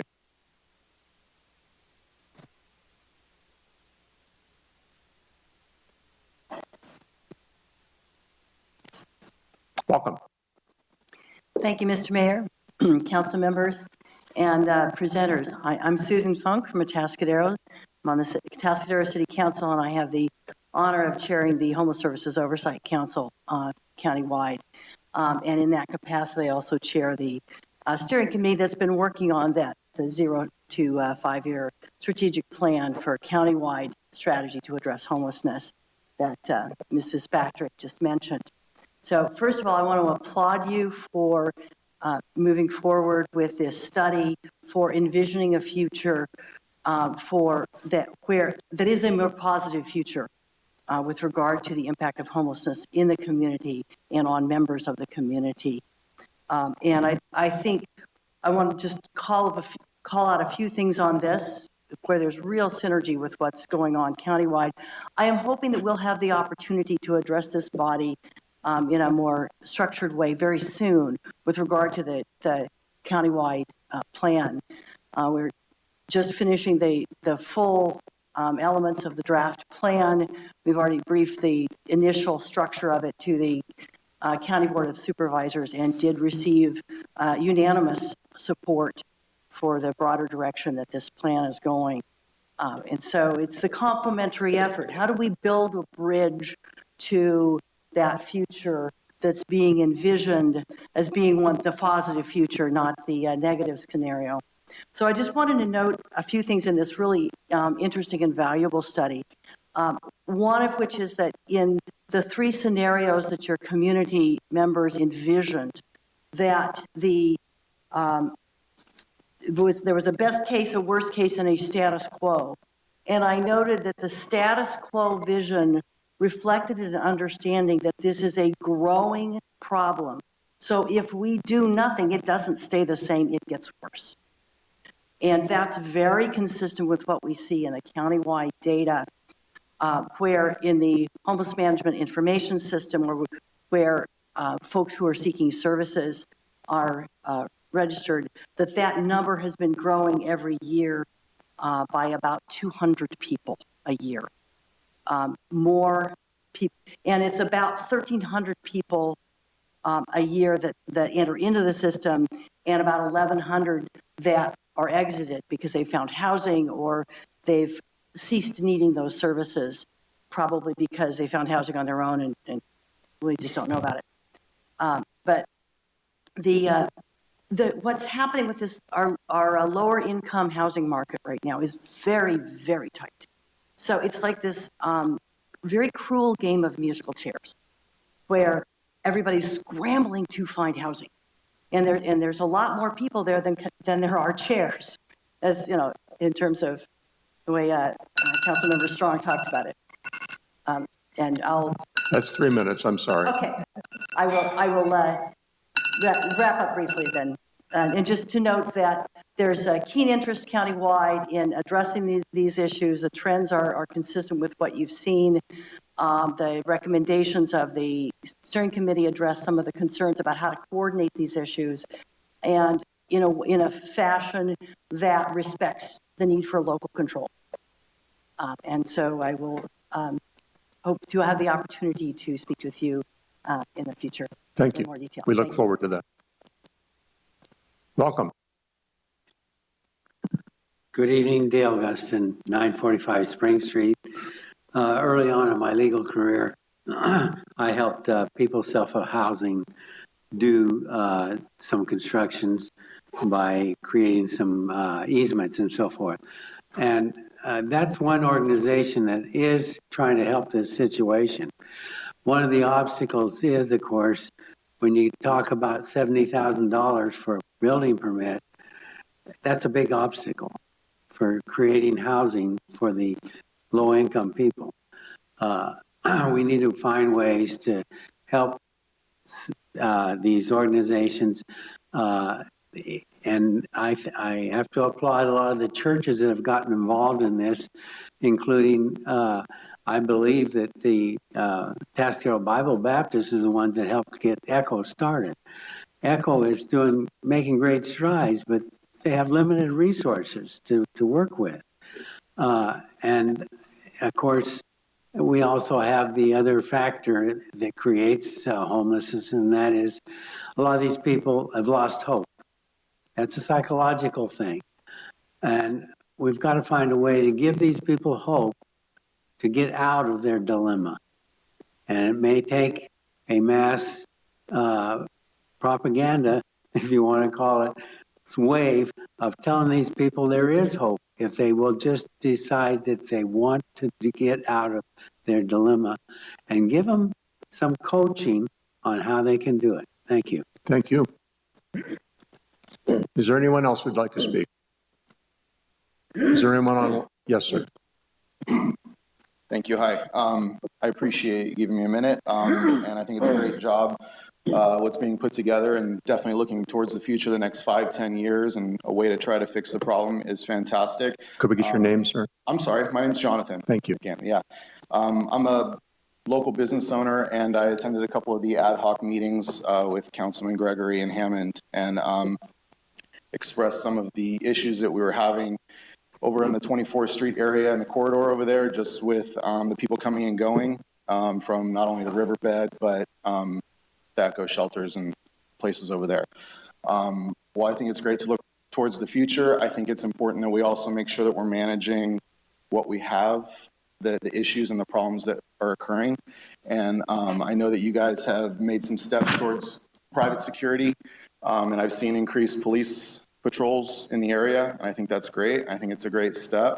I think it's great that we're improving the corridor, the Black Oak corridor that's being proposed, but I want to make sure, the services that are being provided, I think it's important that we make sure that as they're coming and going to and from the riverbed, that it's not disrupting and disturbing the people who are just trying to run and operate their businesses or stay at the hotels or, bring their family to eat some fast food off the off-ramp there at the entrance and gateway to the city. And I think it's important that we pay attention to making sure that we keep that area as clean and disruptive free as possible, making sure that we're enforcing the no panhandling ordinance that we have, I think is also very important to make sure that we're not continuing to fund, let's face it, a lot of the drug problem that's happening down there.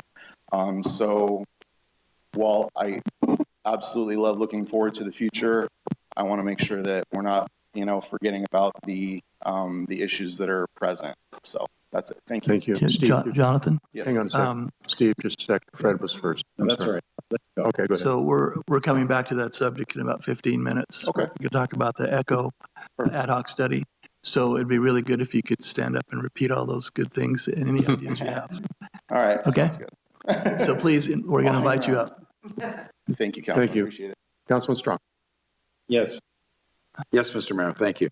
And with Councilwoman Funk from Tascadero present, I'm going to go back to the 1990s for an idea for how we could proceed. We're talking about getting this report back as the first report in the whole area. And I remember back then we had a common problem then called water. And we did a very unusual thing. We had a joint city council meeting with the Tascadero, San Luis Obispo, and Paso Robles, all in the same room at the same time on the same topic. And we wound up with Nacimiento water. So if we could solve the water problem then for the North County, maybe we can help solve the homeless problem now with a similar methodology. Just a thought to have in the back of our minds, please. Thank you. Councilman Hammond, any further comments? No, Mr. Mayor, thank you. Thank you. I don't see anyone waiting online to comment. Very good. Thank you for the report and for all the work. And thank you to all the people who were involved in that 5-meeting schedule. That was quite a commitment and very impressive. So we appreciate you being here tonight to share that with us. And I'm sure there's going to be a lot more conversation about this issue. So Thank you for your partnership. And we also want to thank the committee members. I cannot believe the amount of time they put forth, and it's sincerely appreciated. So thank you. we come now to general public comments. This is the time set aside to address the council on items that are not on tonight's agenda.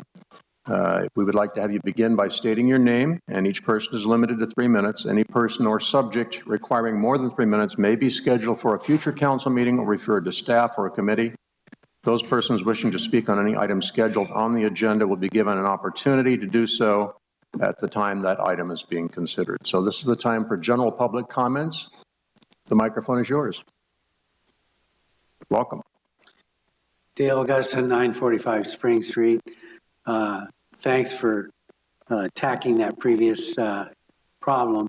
And I agree that it's going to be a countywide attack is going to have to come about. But on the public comment, I was a little bit taken back on the proclamation for the elder people.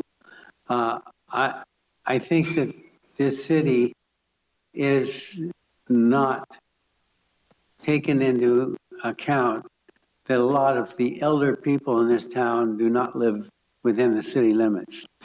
And we are being very abusive to those that are outside the limits and want to come in and use the services in this city. And I think we need to change that attitude. Thank you, sir. Are there any other general public comments? I believe that we have some online. I can find my document Yes, here. sir. First caller is Ann Bell. Ann Bell, are you with us? Yes, I am. Welcome. Good evening, Mayor. I'm calling on behalf of the Friends of the Paso Robles Library. After 2 years of no book sales, we're able to have one.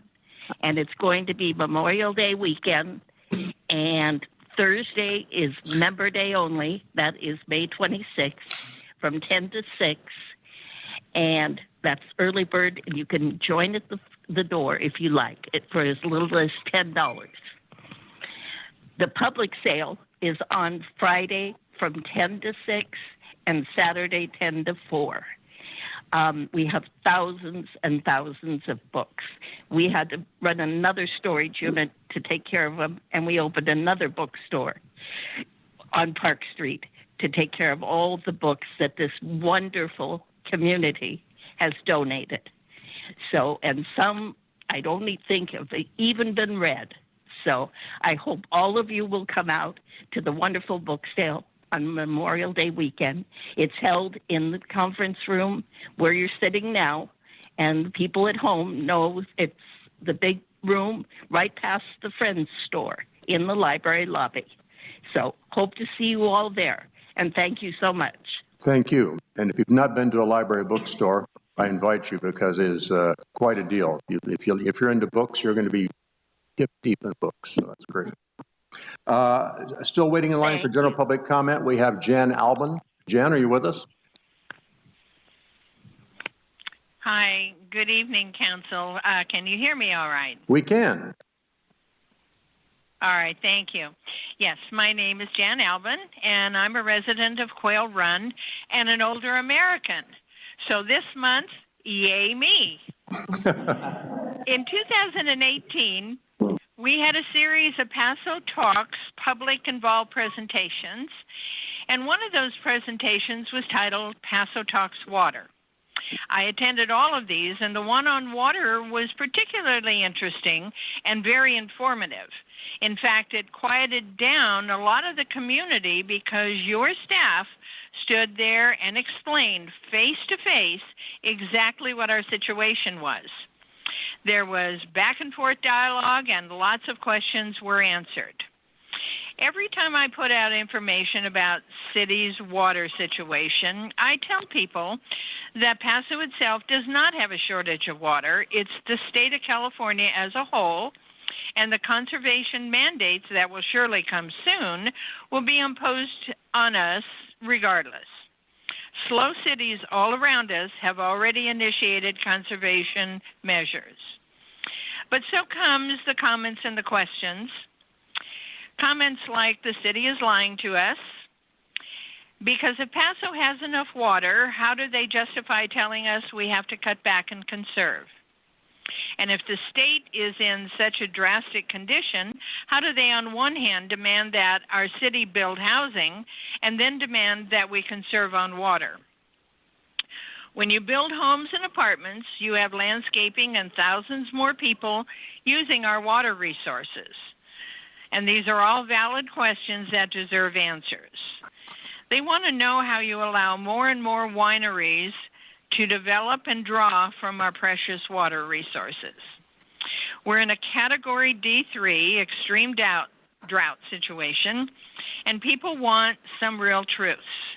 When these mandates to conserve hit us, there will be a lot of folks angrily asking you how you can go forward with the building of all these homes and apartments and increase our population exponentially when we don't have enough water. So I'm asking you tonight to revive the Paso Talks Water Forum. Stand in front of your community and tell them the facts about how and why we're being asked to conserve again. Show the community that despite the state crisis, Paso itself truly has enough water.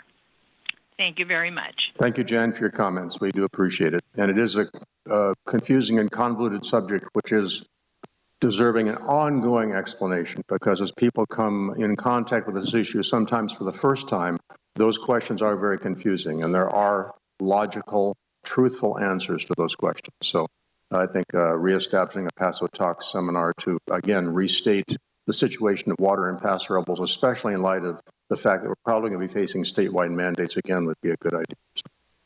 I see no one else online for general public comments, so we're going to close general public comment, bring on The rest of the agenda, before we proceed, I'll ask our Assistant City Manager if we have any items to be deferred tonight. No, sir, we do not. Thank you. We move to consent calendar. Items on the consent calendar are generally considered to be routine, not requiring separate discussion. However, if discussion is wanted by a member of the council or a member of the community, the item may be removed from the consent calendar and considered separately. Council members and members of the public may offer comments or ask brief questions without removing an item. If an item is removed, then it is generally moved to the end of the agenda. The consent calendar contains many items. We take one vote that approves all the items that are on the consent calendar. So that explains that. That being said, I'll ask the council if there are brief comments or questions or any items to be removed. Mr. Gregory, Mr. Strong, Ms. Garcia, Mr. Hammond. None, thank you. Thank you. Anyone in the community have a question or a comment or would like to have an item removed from the consent calendar?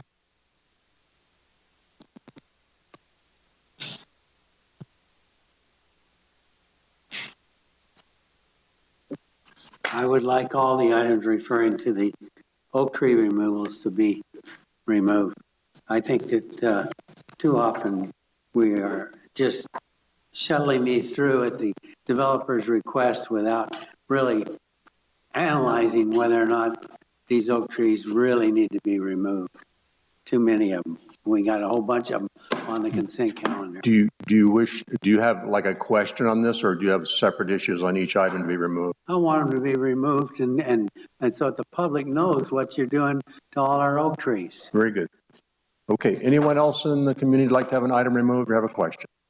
Anyone online? No, sir. Okay, then I would bring it back to the council and I would solicit a motion to approve the remainder of the consent calendar. Mr. Mayor, Mr. Gregory. I move we approve items 6 through 17 and 21 and 22. I'll second that. Motion by Councilman Gregory, second by Councilman Strong. There's no further discussion. Roll call vote, please. Councilmember Gregory? Aye. Councilmember Strong? Aye. Councilmember Garcia? Aye. Councilmember Hammond? Aye. Mayor Martin? Aye. Motion passes 5-0. For those who have never heard this spiel before, the Paso Robles City website, prcity.com, has the full agenda for the city council meeting as it does for planning commission meetings, et cetera. All those agendas have hyperlinks. They have those little links that link directly to staff reports. So when you hear a staff report being referenced, it does appear on the city website. So I'd really encourage people who are interested in sort of getting into the meat of things. If you go to that agenda on the website, you can click through and see the same stuff that we read before our meetings tonight. That being said, many people have not seen the agenda tonight, have not seen what's on the consent agenda tonight, so I'll ask the Assistant City Manager to give us a brief run through of the items that were passed by the City Council. Thank you, Mayor. Your council approved 13 items as of now on the consent calendar. The first was the approval of the minutes from the April 19th, 2022 council meeting. The next was the approval of the receipt of the warrant, register, or cash expenditures for the most current period. The next item was the receipt of advisory body minutes for the advisory bodies that have met since, I believe, January. So there were 6 advisory body meetings from 3 advisory body committees. The next was reaffirmation of our resolution that allows for the hybrid remote and in-person public meetings per state law. The next was an approval of a short-term rental agreement with Cook's Coastal Enterprises for space in the airport terminal. Next was also related to the airport, and that was for engineering consultant selection. The approval of an agreement with Tartaglia Engineering to provide support services and capital improvement services for the airport facility. The next was an exciting design service award for the EDA fiber connectivity grant that was received through the Economic Development Administration. Next was an approval of a change order with a consultant related to the preparation of what is called PAED, Project Approval Environmental Documents for the Union Road and Highway 46 East Interchange improvement. Next was a 4-year extension with Bear Electrical Solutions. That is the firm that staff utilizes for professional services and other work related to the city's traffic signal system. Next was the approval of a long-awaited joint powers agreement with Iwma, which is the Integrated Waste Management Authority. They provide certain services within the city of Paso Robles related to solid waste compliance. Next was approval of a river monitoring agreement that's required by the state for a recycled water project that our team is undertaking and implementing. Next was a declaration of public nuisance related to weed abatement and setting a public hearing for those properties that were identified in violation of the Muni Code where compliance has not been met just yet in terms of weed abatement. The next three items were the ones removed related to oak tree removal permits, and the final two items are related to the same project related to the Paso Robles Boys School Reuse Project. And these two items were amendments that were necessary to continue certain technical studies and environmental work related to that project. And just a note on those amendments, I believe, are being paid for the additional cost by the developer itself. So there's no direct cost to the city on those items. And with that, that concludes a summary of the consent calendar. Thank you. And once again, anyone listening in, you can go to the website right now and drill down on those reports, many with graphs and arrows and pictures. It makes for fascinating reading sometimes. Before we proceed, I'd like to take just a short break.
Do we have one for it? Yes, I'm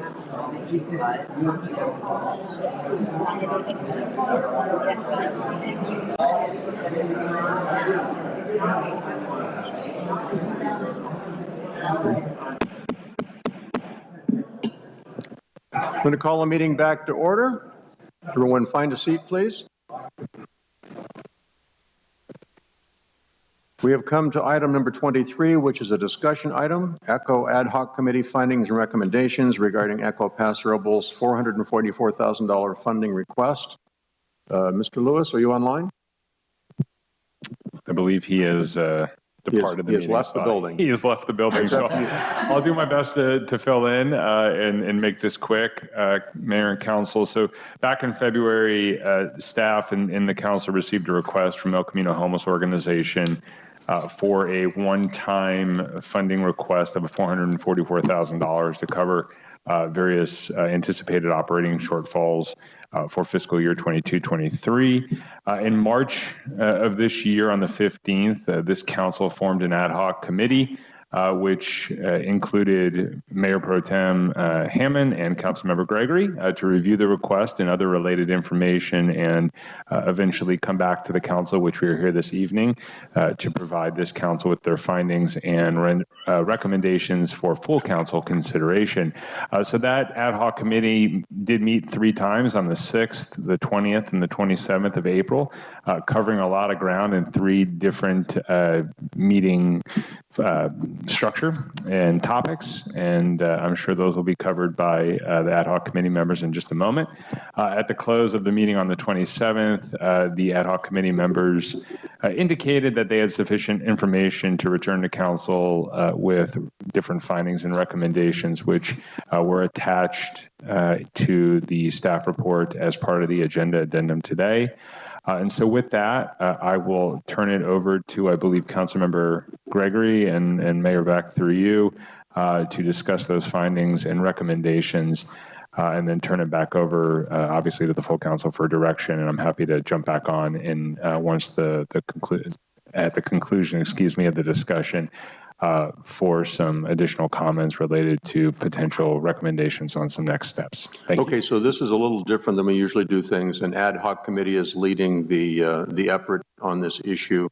We don't have a staff recommendation. So, Steve, I'm going to ask you and John to go ahead and give us the presentation, and then the rest of the council can ask you questions about your findings, and then we want to go to the public for their input before we make any deliberations. So very good. You have the microphone, sir. All right. Well, John is on the line, and just to make it easy on everybody, since I have the writing in front of me and he's not here, I get to read.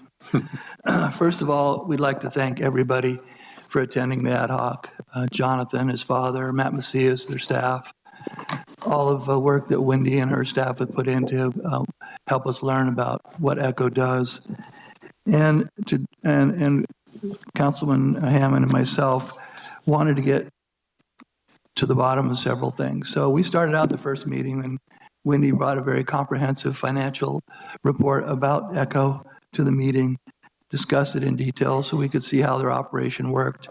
She had several of her staff members speak, and she was present at all 3 of the meetings. Lots of hard questions and difficult situations were discussed, and then also even in the final meeting. So I'm reading recommendations from Councilman Hammond and myself, going in and out, and Mr. Hammond, speak up if you need to make any clarifications.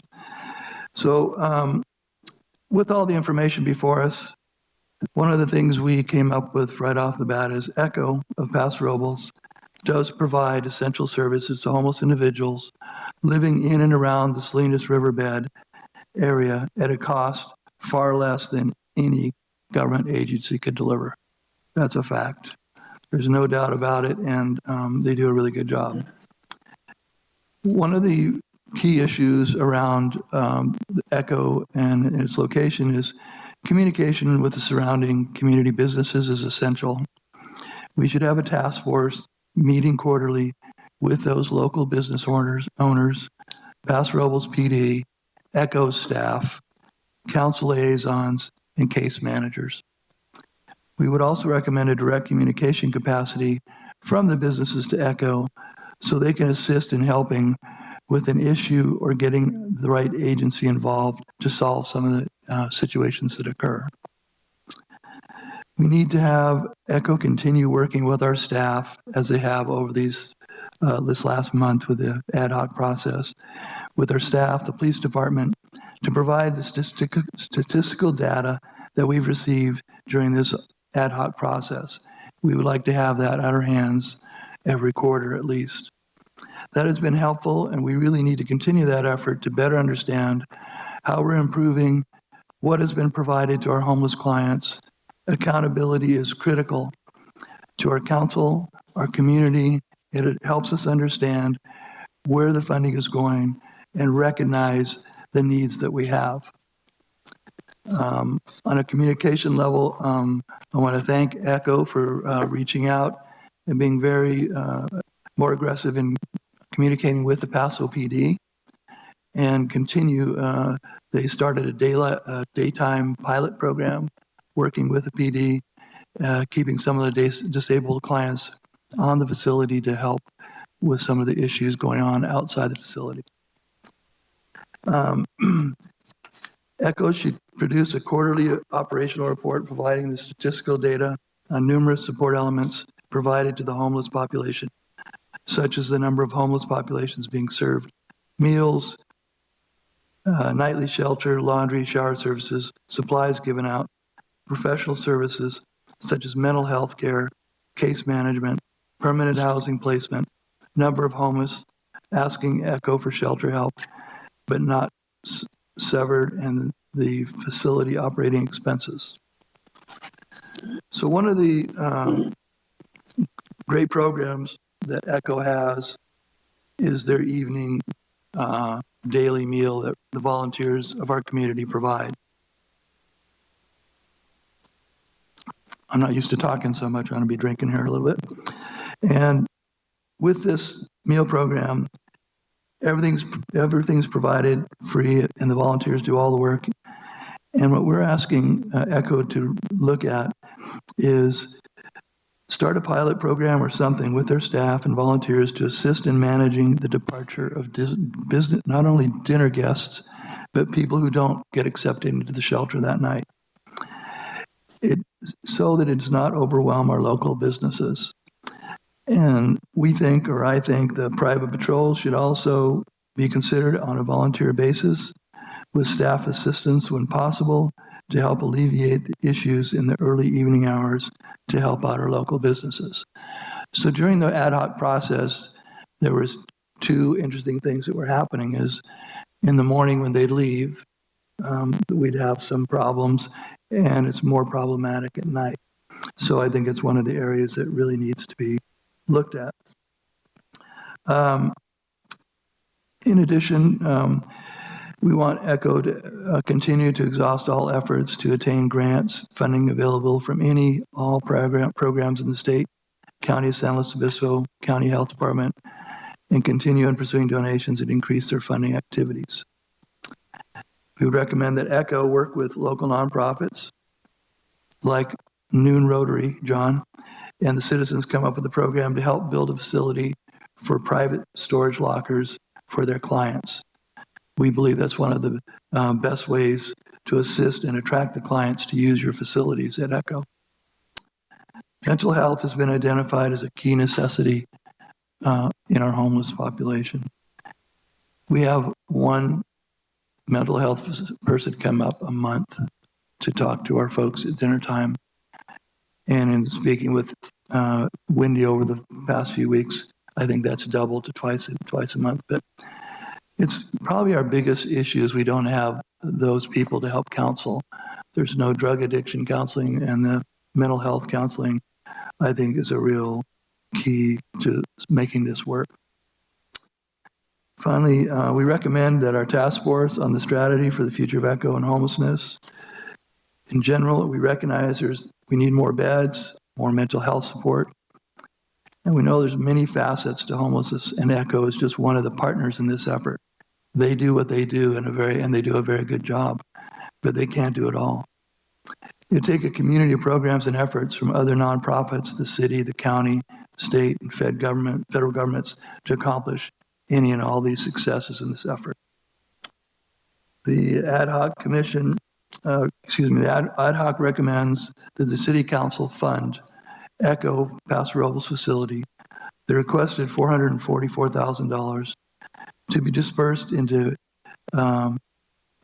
8 quarterly installments or 2 installments annually over a 24-month period. The 2-year budget process. The minimum requirements met by ECHO will continue to fundraise private sector and other government sources. The balance of the revenue needed to maintain the current levels of homeless services understood by the ad hoc committee can be currently rendered. And in addition to ECHO, the city should work with the county, the state, and the federal agencies to bring professional mental health and addiction services to our community in Paso Robles. A great need and a great help for our homeless, and supplement ECHO's efforts in a critical area of support for reducing the homeless population. It's really important from a fundraising point of view that the city has a buy-in into this project with ECHO. They need the funding. If we're going to get funding from private people to help with ECHO, they need to see that we're serious about this. And John, I don't know if you want to jump in on any of that, but those are our conclusions so far. And John, I'll let you speak. Yeah, thank you, Steve. Again, it's very difficult to have to deal with the homeless, and I gotta say, with the partnership that we've had with ECHO in the past, with in their Tascadero facility, and now with what we have in Paso Robles, I think it's an opportunity to try to curtail the number of homeless, and this is what we were leading back to, with Bill Whalen and Gina Fitzpatrick's report. No one agency can stop homelessness, but I think in the fact that we do have a partner here with ECHO and the program that they have in place, we need to help them as much as we can. I wasn't comfortable personally of granting the full amount this 1 year. I think at this point, I think it should be a community buy-in. And this was our recommendation between Steve and I, that the council discuss, if we are going to fund this, that we do it over a period of time with our 2-year budget cycle that we've adopted.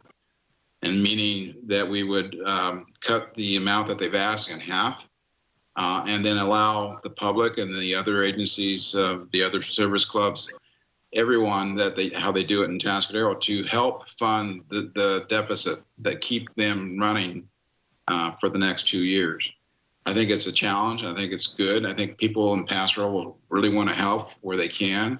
I think if everybody pitches in a little bit, it would be what ECHO would really need to sustain their project that they have currently going on. I don't want to see them reduce services. On the other hand, and I don't really want to see them grow services. I think it's important that we, they have approximately 45 to 50 beds there that they're using. That is certainly helping a part of the population that we see in town. There's been testimony that 85% of their clients are from Paso Robles, and I've got to believe that that's true. They're doing a census. So we are helping the less unfortunate people that we've tried to curtail and help those that we can. And with, again, a partnership with ECHO, I'm grateful that they're here, really. So I'll bring it back maybe to the rest of the council, where maybe you can ask some questions. So in addition to the $440,000 over the 2-year period, we also recommend that this budget item be reviewed and discussed for the next budget cycle starting July 1st, 2024. And with that, we'd be happy to answer any questions. So let's entertain questions from the balance of the council, and a reminder that we're going to have public input. So I know we all have our own input into this, but questions now, please. Mr. Strong. Yeah, I want to get it clear how much money we're talking about giving them and at what points. So their ask was for $444,000, and we're recommending that we give that to them over a 2-year period, half each year. Okay, so 3-year period. 2 years. 2-year period. So half each year, so 222,000. 222,000, yeah. Okay. Thank you. Maria? Yes, so I had the same question, but, so you're saying half for this 2-year, for like June when we do the budget? Yeah, so it'd be 222,000 on July 1st. Or July 1st. Through June of 23, then 222,000 July 1st, 23 through June of 24. Got it. So it's same amount of money, just half the amount. And then they would be reporting back to us on all these different things that you outlined. Yeah, so one of the things in this thing that we could see the need for was a consistent communication with the local business, with like Jonathan and Matt Macias. I think it's really important that we fix those problems as best as we can. And I think that it does two things. It not only educates us about what's happening to the homeless, to the business owners, but we need to understand it and we need to be there to try to help fix that. Mm-hmm. So as part of that group, John and I'd like to be part of the strategy and take the notes and information from those meetings and try to strategize to get things better. The best thing we could do right now is get mental health facilities in our North County, but that's really not on ECHO. It's on us trying to get the county to help us. So, I have a question. If we do get CDBG funds again from the federal government, are you proposing we use any of that to offset some of these costs from our budget? Fred, I can't honestly answer that. I don't know how the CDBG funds act. Okay, I wonder. Oh no, he's gone. Ryan's here. Ryan, do you have a possible answer for the thing about CDBG? All right, I missed the question. So we get an allocation.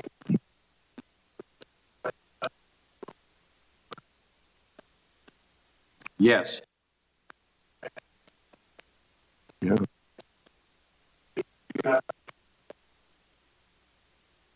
Okay, so are we anticipating having a CDBG funds available again this year?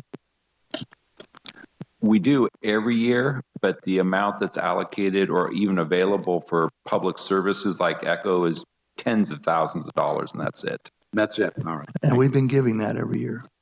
Thank you. Other council questions? Steve, any questions? Oh, I'm good. Okay. Okay, so let's open it to the public. This is your opportunity. We gave you 3 minutes. You give us your name and welcome.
Thank you, sir. Good evening.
Thank you.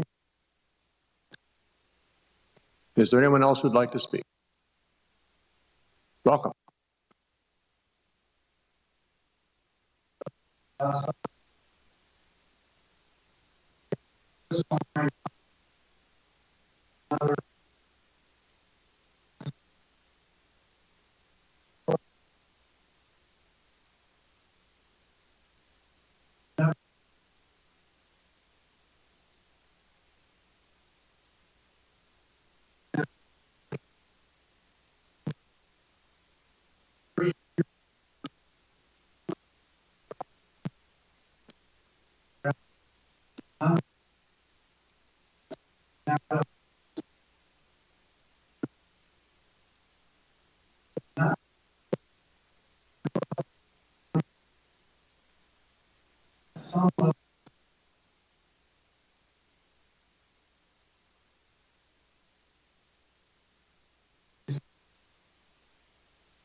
Providing a public service, and the main organization we're providing the service for is willing to provide 20% of the operating money.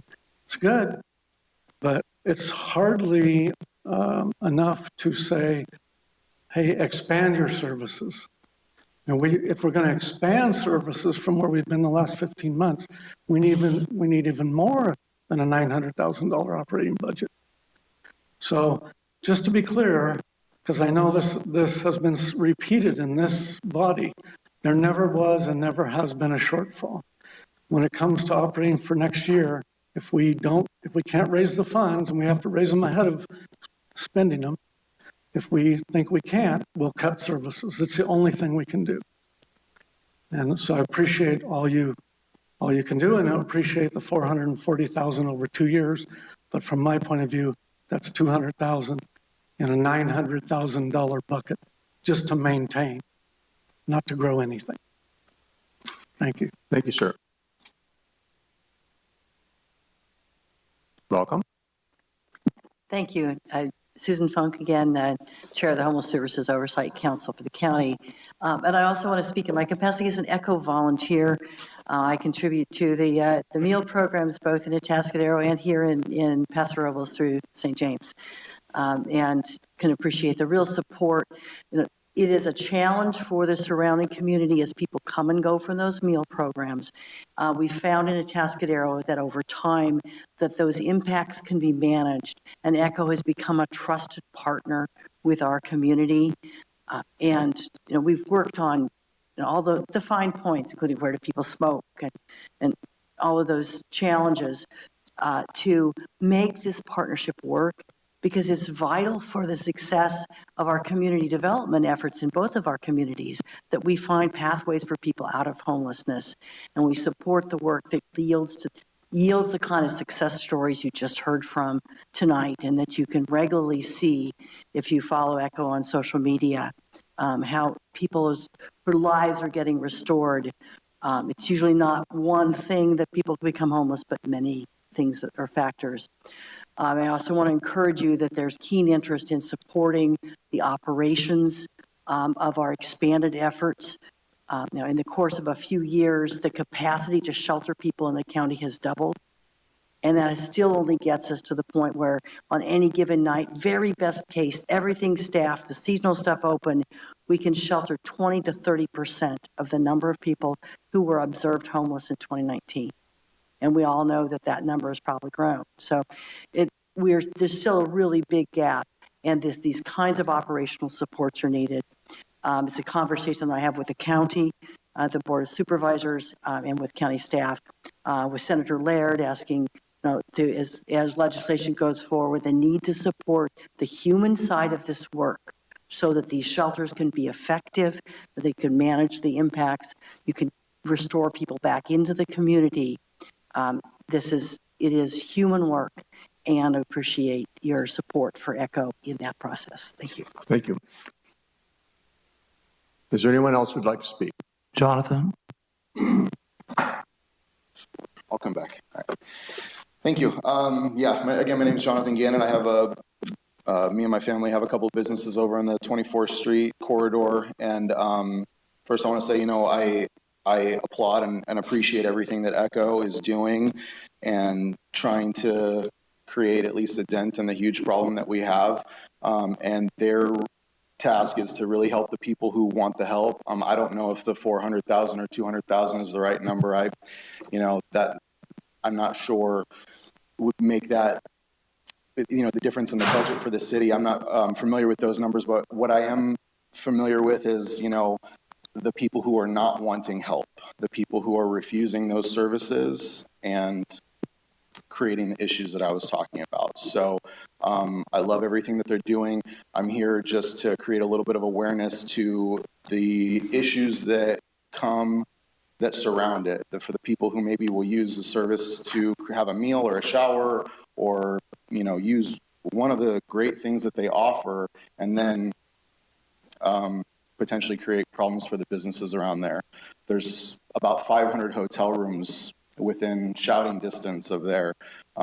It's the busiest traveled roadway coming into Paso, and it's where the majority of the people that come to our city drive through, and that's how they get here. And I think it's important that we make sure that is welcoming to people and not potentially, frightening or uncomfortable. And I worry about my staff too. They're afraid to walk to their cars at night. I'll be honest with you. And I hate to see that, but it's fine. We have a buddy system, but I think increased patrols, increased private security, increased camera systems, whatever it takes to make sure that these people are using the facilities that need it. And the ones that choose to live their life in the riverbed, the people who do it out of choice, are not putting a bad name on what ECHO is trying to do and creating a difficult situation for the businesses that surround that area who rely on that. As you know, I'm a resident. I live right across from the riverbed as well. The issues with the fires and stuff like that, as you guys are well aware of, it's scary to us. So, that's it. Thank you very much. I appreciate it, and thank you for taking the time to address it, and thank you to ECHO for trying to make a difference. Thank you. Thank you.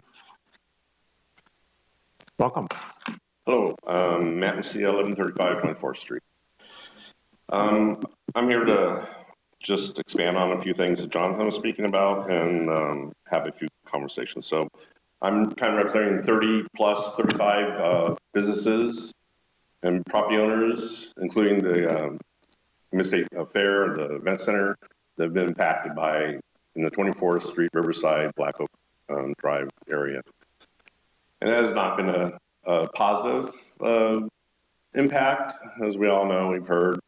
At the ad hoc committee, the police and emergency services both said they had an increase in calls to the area, not just to the property from the establishment of the homeless shelter.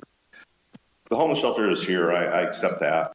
Not happily, but it is, and I accept some of the things they're doing, and I appreciate a lot of the things they're doing, but it has created a big impact to this area here. And Ms. Gregory and Mr. Hammond have recommended a few ways to address some of those. I appreciate that, and hopefully those can come into effect and start working and maybe be a little more impactful.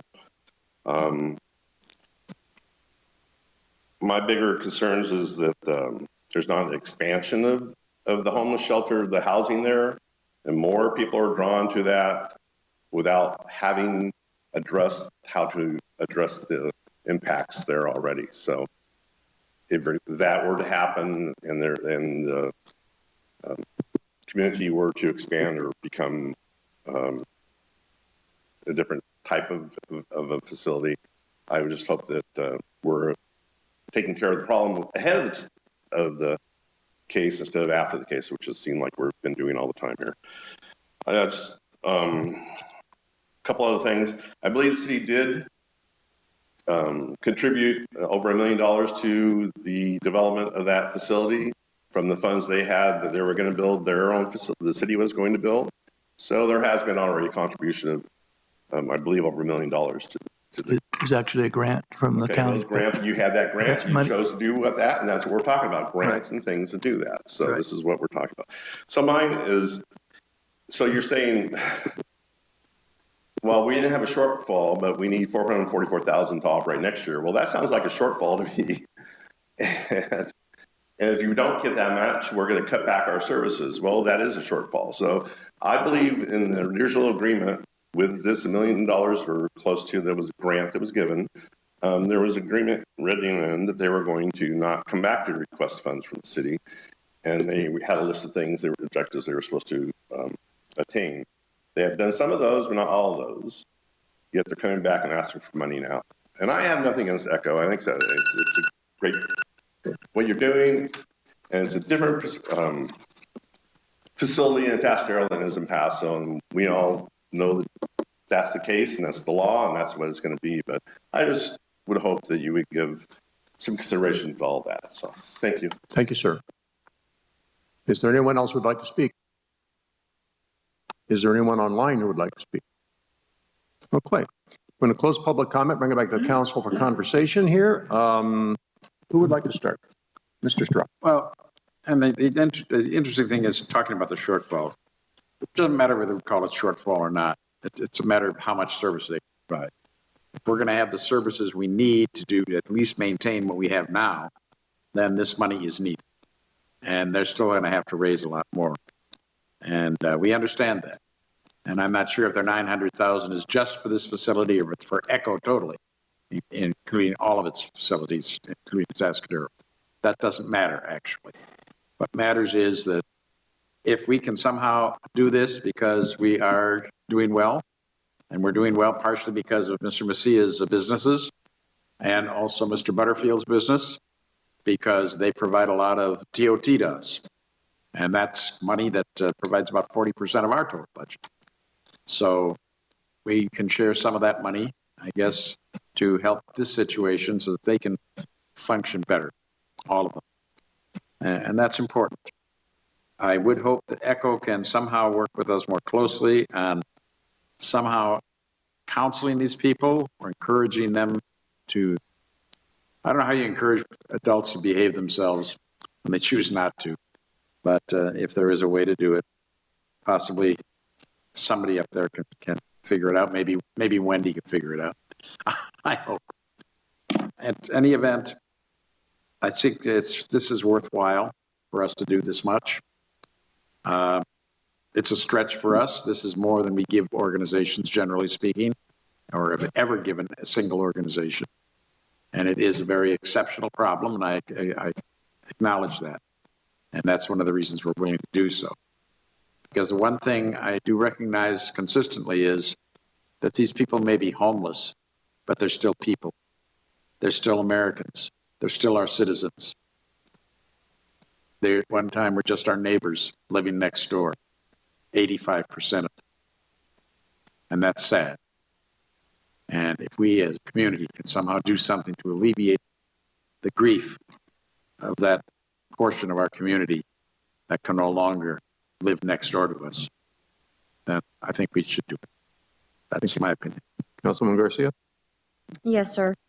I believe when we talked about this, helping them the first time, helping Echo the first time, we'd also talked to, we talked about it being a responsibility for the city to help, and we had said we would. I believe in what they're doing. I follow them. They're doing great. I also believe that every organization that the city gives money to has to have the audit. We need to make sure that if I vote for this, we want to make sure that we add the audit on there. But the situation is that when this issue first started, the homelessness, and we were going to build our own facility, one of the things that was said was the police, if I can remember back, there were certain things that the police was not going to be able to do if we didn't have some kind of establishment here in the city. So we have to have a facility in town in order for the police to do certain things, to be able to say you cannot camp in the city. There were certain rules and laws that we were trying to be able to manage and keep our city clean. And I think one of the things that was said was that we had to have some kind of facility as a city in the city limits. And so I feel with that they are doing that for us to be able to, for the police officers to be able to do certain things.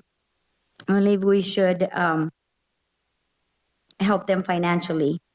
But I also believe that we have to see the audits. We have to make sure that they're getting the right treatment, which, I mean, I'm sure they will. And they're seeing counselors, and I see it on Facebook, and I've actually talked to certain people that have gone through the program that has been very successful. But just as far as for taxpayers' purposes, we need to make sure that we have that audit added on there. Thank you. Councilman Strong. Yeah, question to somebody from ECHO. Does anybody know if ECHO already has an audit? And if so, how often? Most organizations do have audits of the books. And I would assume that we could get a copy of that audit if that was the case. Good evening, everybody. Wendy Lewis with ECHO. We do not receive enough federal funding to have the federal mandated audit, but we do work with a CPA and a financial person to produce our 990. So it's definitely looked at with fiduciary eyes. So that is something we could produce and provide to the city as well. And then it would be up to us to decide whether that was sufficient, because I know a full audit is expensive.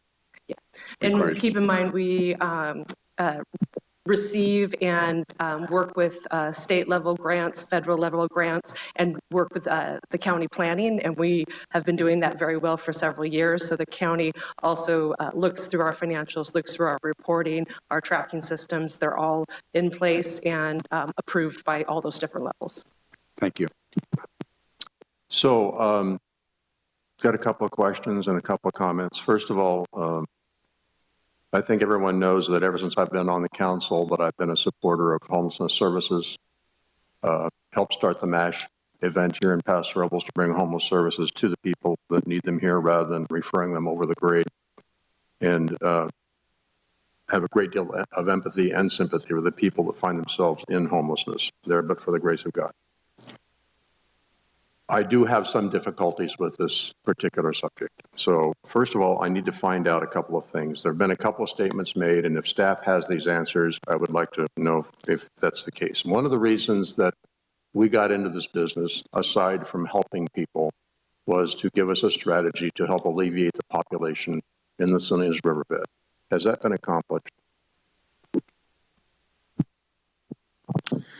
Mayor, I may look to Chief Stornetta or Julie to provide some supplemental context to that question. But I think the answer to that is there are still individuals in the riverbed While I believe we have reduced the number of acres burned, for instance, from a wildfire standpoint because of some great mitigation work by the fire department, the issue of individuals in the riverbed still persists today. I do not have the data to tell you whether or not that number has decreased, but we know the issue still persists. Chief?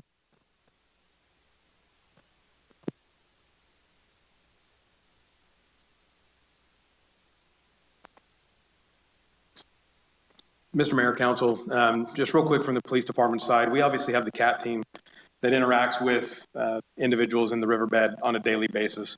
The information that we are receiving is that it has not alleviated that population in any way, shape, or form. Not that they're not getting some of those people and they're not helping. It just has not decreased the number in the riverbed from what the CAT team sees. Thank you.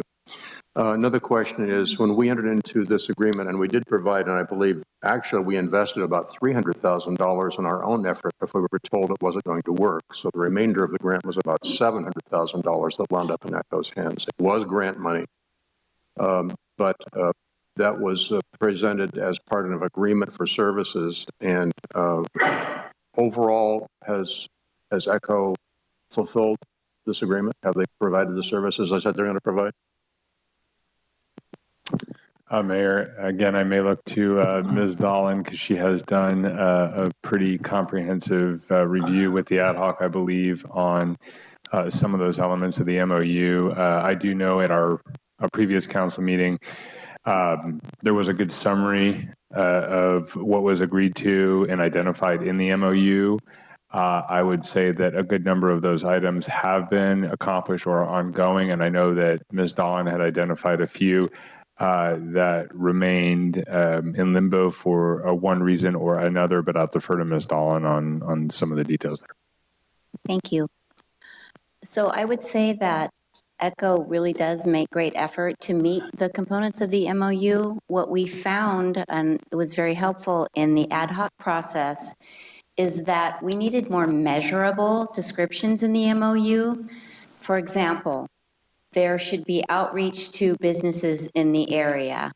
Has ECHO made an attempt to do so? Yes, but the input we received from business owners was insufficient.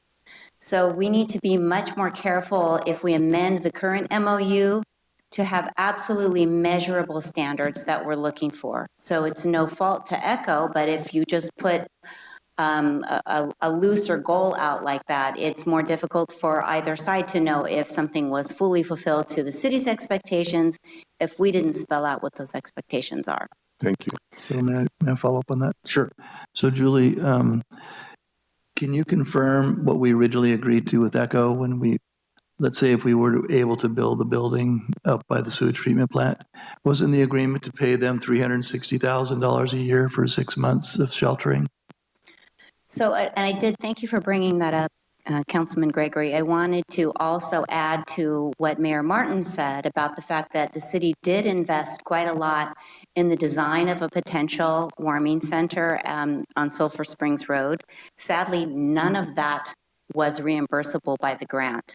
So we actually did reallocate the entire grant to Haslo so that they could purchase that property. And we were just out to the tune of around $350,000. So that was our good effort when we thought we could build a warming center. And I think we all know the many reasons that that didn't come to pass. We did have a plan in place that should the city be able to build a warming center, the intention was to then outsource the running of that program to ECHO. Now, the exact amount was never brought to council because we never built the center. So it would have been a two-step process.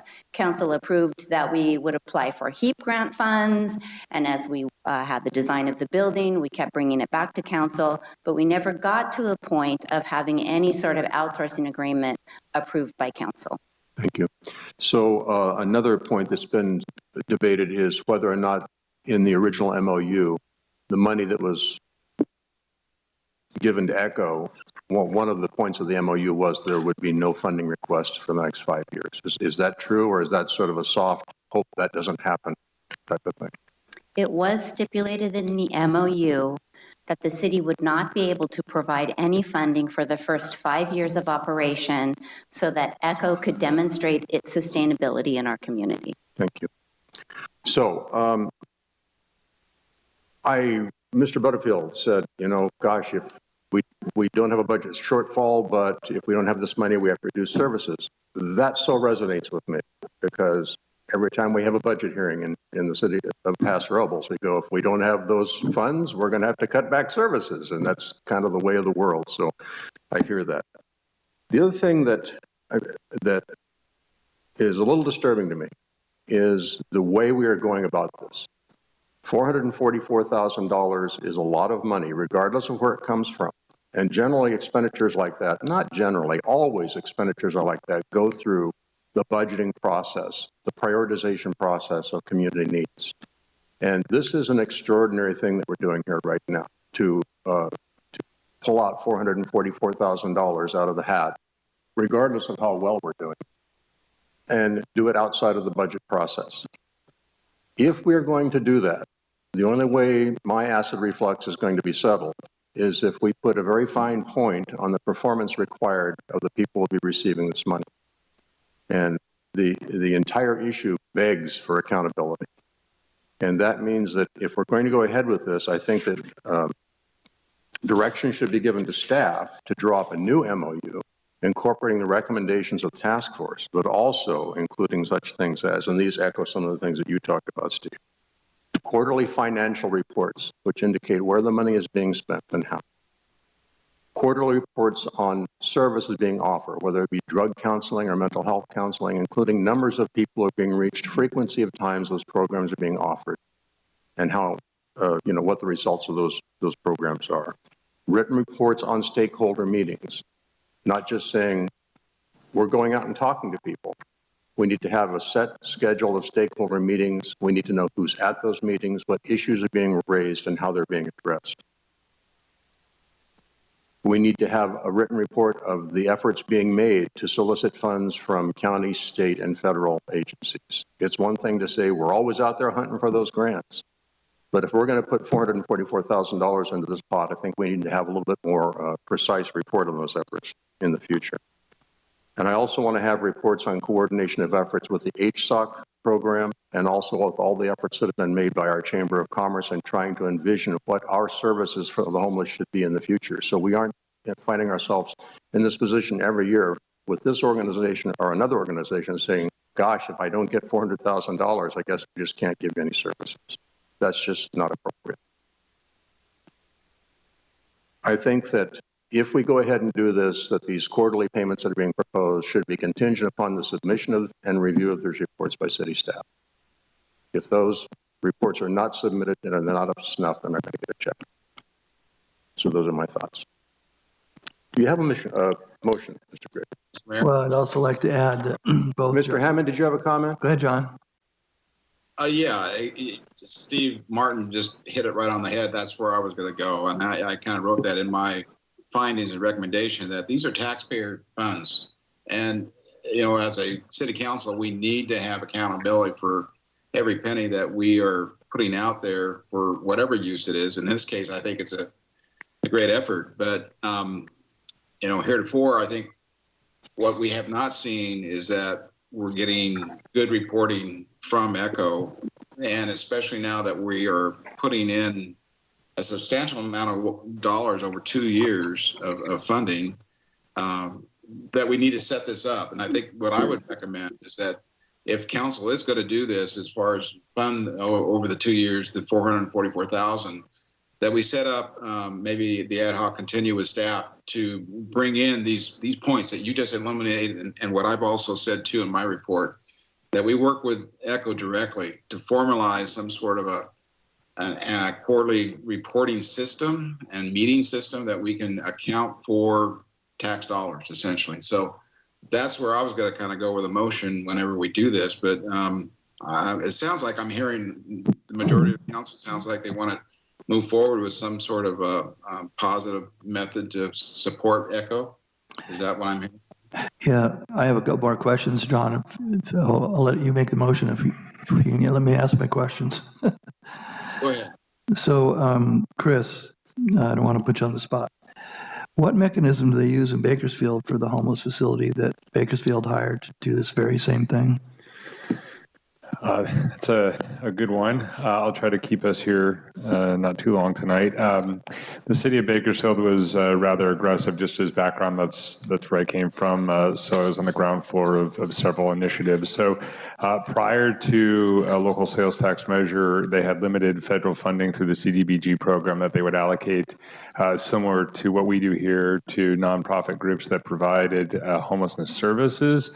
There was still a gap in services for need for a true low barrier shelter. So after the passage of a sales tax measure, the city council went about converting a 70,000 square foot former cotton producing headquarters into a low barrier shelter, hired a nonprofit out of Orange County to operate the day-to-day of that shelter. It's a 150 bed shelter currently, about to be expanded to 300 beds.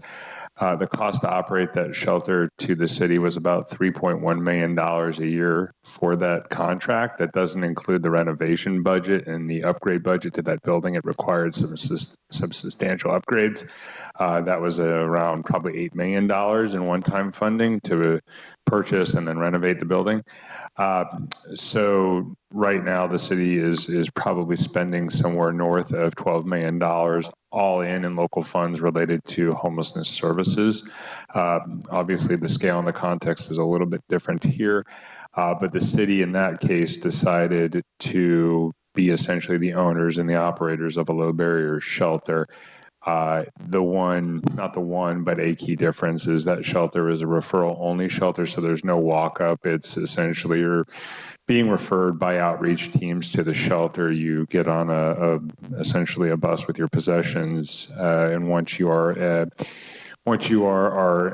go through the intake process, there's wraparound services. The city has different services from the county and other entities under one roof, and there are case managers. And again, though, there's a dollar amount that comes with that, and so I just I want to make that clear. We're probably talking a little apples and oranges here on that front, but that's a summary there. But again, the city in that case decided to take a real bite of the apple, so to speak, in terms of investment with homeless services. So you think we could get the accountability system from the city of Bakersfield on how that works?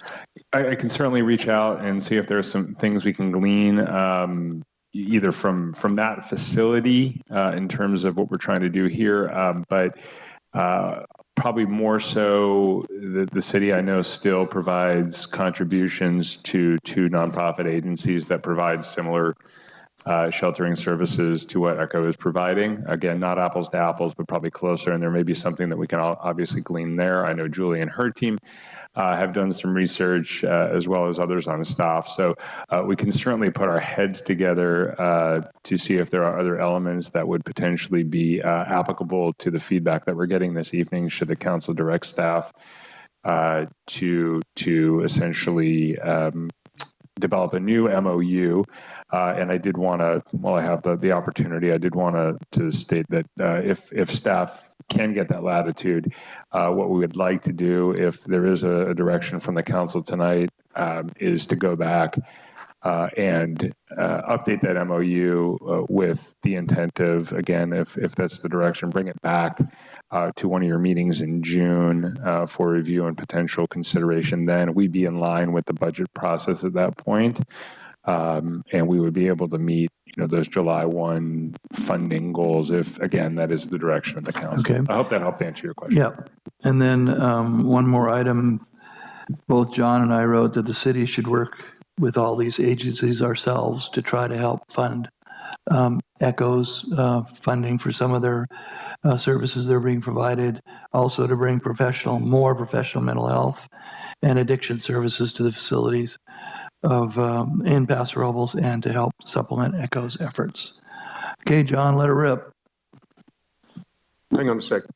Fred Strong. Yes, I had one other question.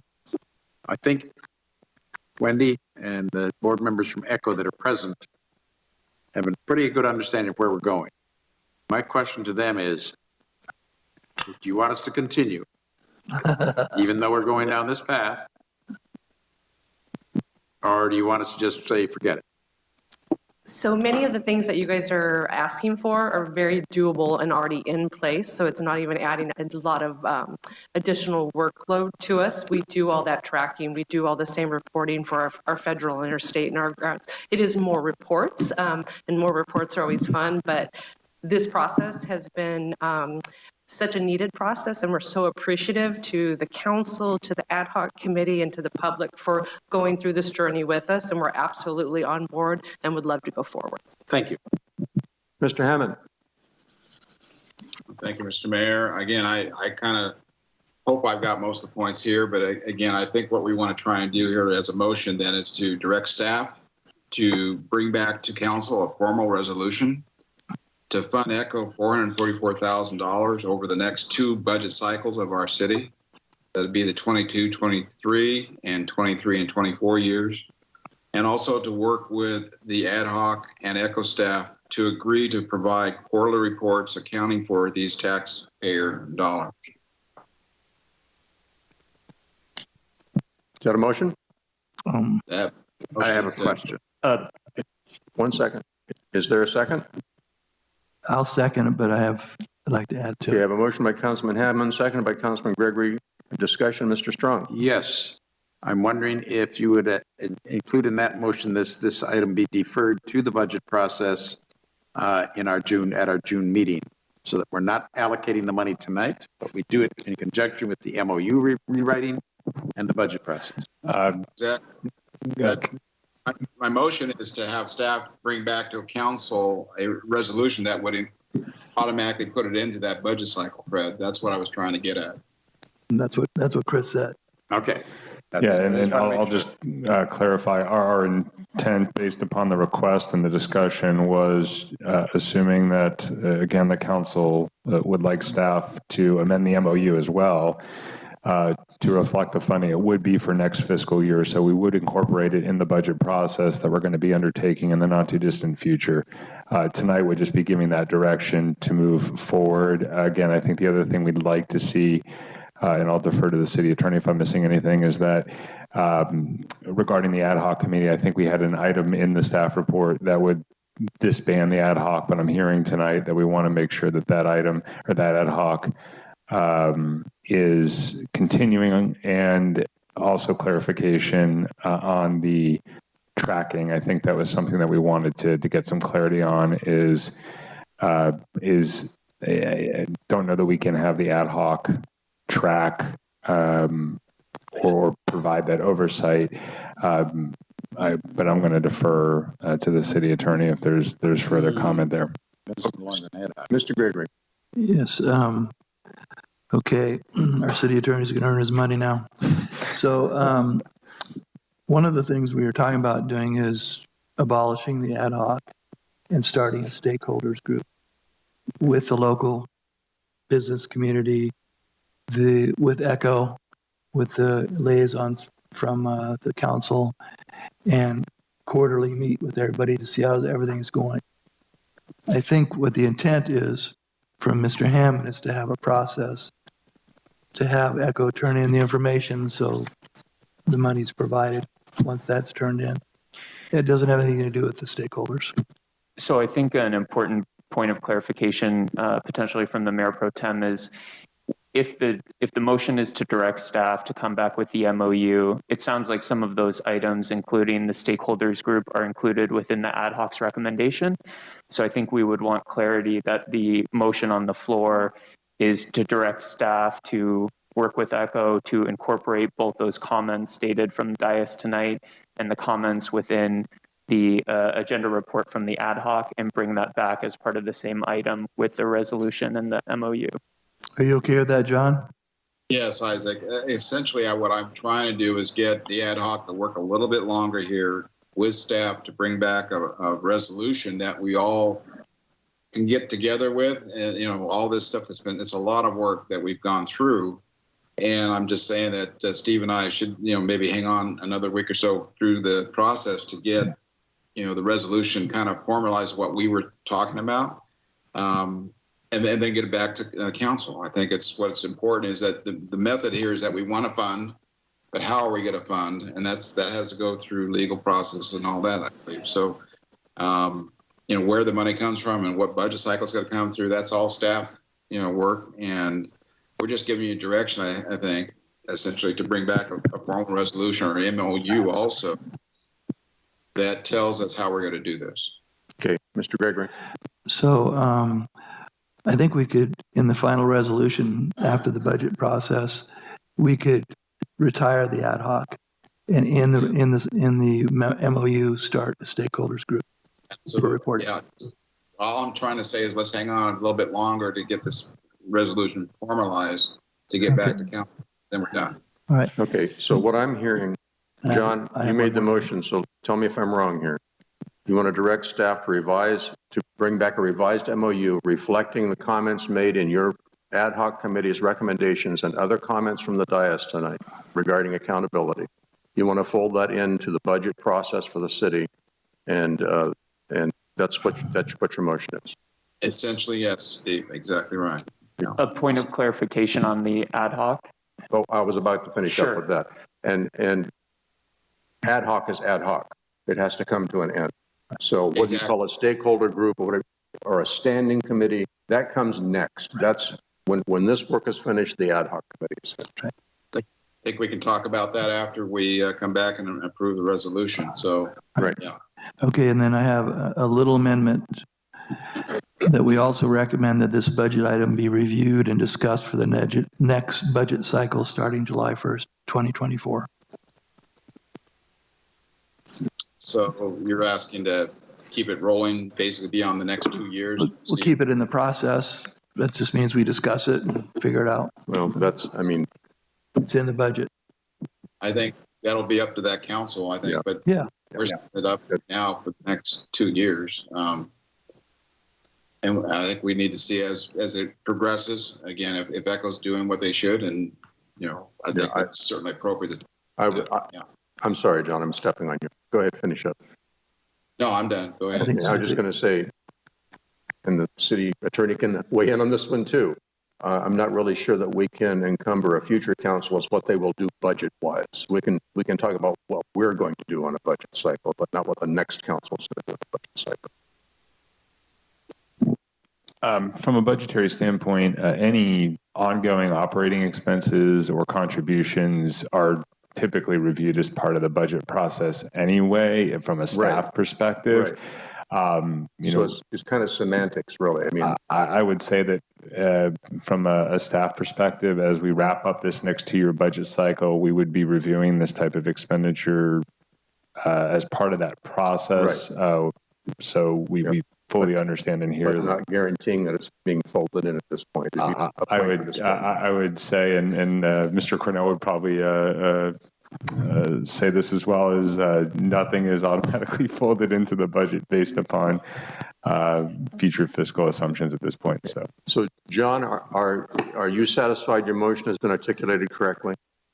I think so. I think we're getting it more clear, and again, that's why I'd like to work with staff to kind of hone in a little bit more at the end. But the big thing was that council wants to move forward with some sort of funding, and I think we've got that moving forward now. Are you good at the motion the way it is now, Steve? Yeah, that's fine. Okay, is there any further discussion? No, sir. Any further comments from the city attorney? Yeah, I'd just like to be clear on the record, for the motion is to direct staff to bring back the revised MOU with resolution for funding it over the 2022-2023 budget cycle that incorporates comments within that MOU from ad hoc's recommendation, from the public hearing this evening. And similarly, the final note I wanted to make on the record is it sounds as if the ad hoc, which is for a temporary purpose, and my understanding is the ad hoc was formed to complete this specific item.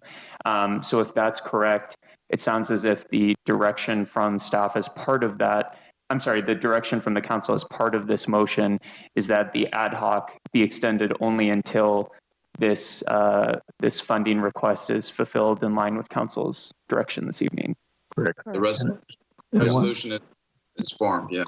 One correction, you have to say 2 years, and 2 years, not one, because you stopped at 23. 2-year budget cycle. Okay. Any further discussion? Roll call vote, please. Councilmember Hammond? Aye. Councilmember Gregory? Aye. Councilmember Garcia? Aye. Councilmember Strong? Aye. Mayor Martin? Aye. Motion passes 5-0. Item number 24, status of Paso Robles Downtown Parking Advisory Commission. Mr. Haught. Mayor, this item is brought back before you this evening at the request of council members from our last meeting again in April. I will just say briefly that obviously the City Council has established several advisory bodies as needed to solicit input from the community on a variety of topics in which this body makes policy decisions. The Parking Advisory Committee or Commission and those related bylaws that govern that commission were established by the council in March of 2020. The commission serves at the pleasure of the City Council, and the ability to create and abolish the committee also lies with this council. So again, this is an item that staff does not have a recommendation on because this falls under the direct purview of the City Council.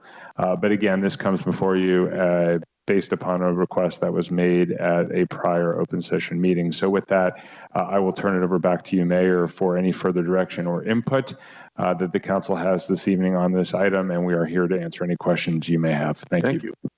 Council questions? Mr. Gregory.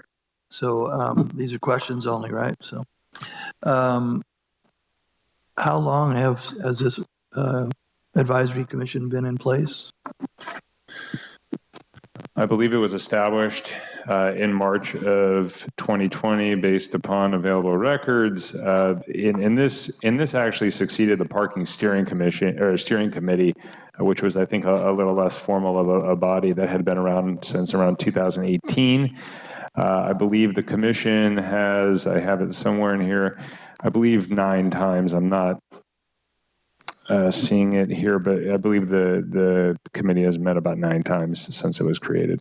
And did the City Council follow the recommendations in the last suggestion they made? I believe the City Council had a different ultimate conclusion than what the committee had recommended. Those are my questions. Thank you. Other council questions? Mr. Hammond? Yeah, Mr. Mayor, again, Chris, if we were to just abolish the parking commission, there's nothing that says we can't basically bring it up on an agenda item like we've always done and talk about parking like we've always done, and just solicit public input at that point as well in a normal council meeting, correct? That's correct. There are several different options you would have to discuss it, both as the entire council, or should you choose an ad hoc committee or another means. But yes, there are plenty of opportunities should the council decide to go that direction. Great. Thank you very much. If there are no other council questions, open to the public. Anybody like to speak?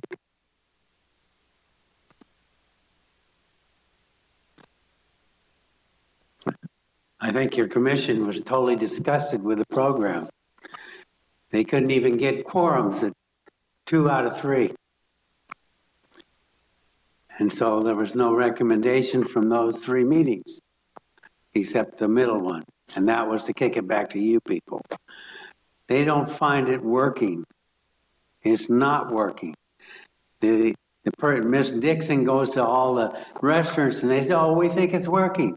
She doesn't go to the other vendors. She doesn't contact the people in the public that are using it. It's failed. I told you it was going to fail from the start. But I told you so doesn't work, does it? Thank you, sir. Welcome. Good evening, Gina Fitzpatrick, Chair of the current Downtown Parking Commission.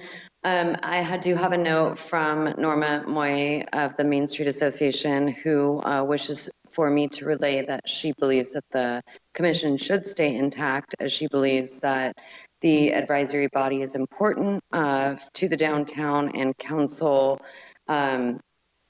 may not have taken every recommendation from the commission, but going forward, it would be great if they could continue to weigh in. The commission could continue to weigh in, as well as some of the recommendations that were made in the partnership. The last workshop that we had was successful. That said, as, again, chair of the commission, I think that there, yes, were times where we made recommendations, went through an exercise. It was challenging for everybody because nobody had all of the facts. So we, the commission, were not provided with enough information in advance of the meeting to be able to make proper decisions. And therefore, that influenced our decision or our recommendation that was then made to the council. In addition, once the council was presented with information, it was sometimes not the same information, and or it was, again, not substantial enough information to be able to make a proper decision on your end either, which is part of the reason why it was kicked back to us again. So all of that said, however you choose to move forward, I am in full support of. I think, you know, as the Chamber of Commerce, we definitely saw value in being able to have a committee, a avenue to be able to have these types of discussions. But however you choose to move forward, I think that the main concern is that the information that is given to the council be information that's actually pertinent and accurate and vetted well prior to it coming before you. Thank you. Is there anyone else who'd like to speak? Is there anyone online?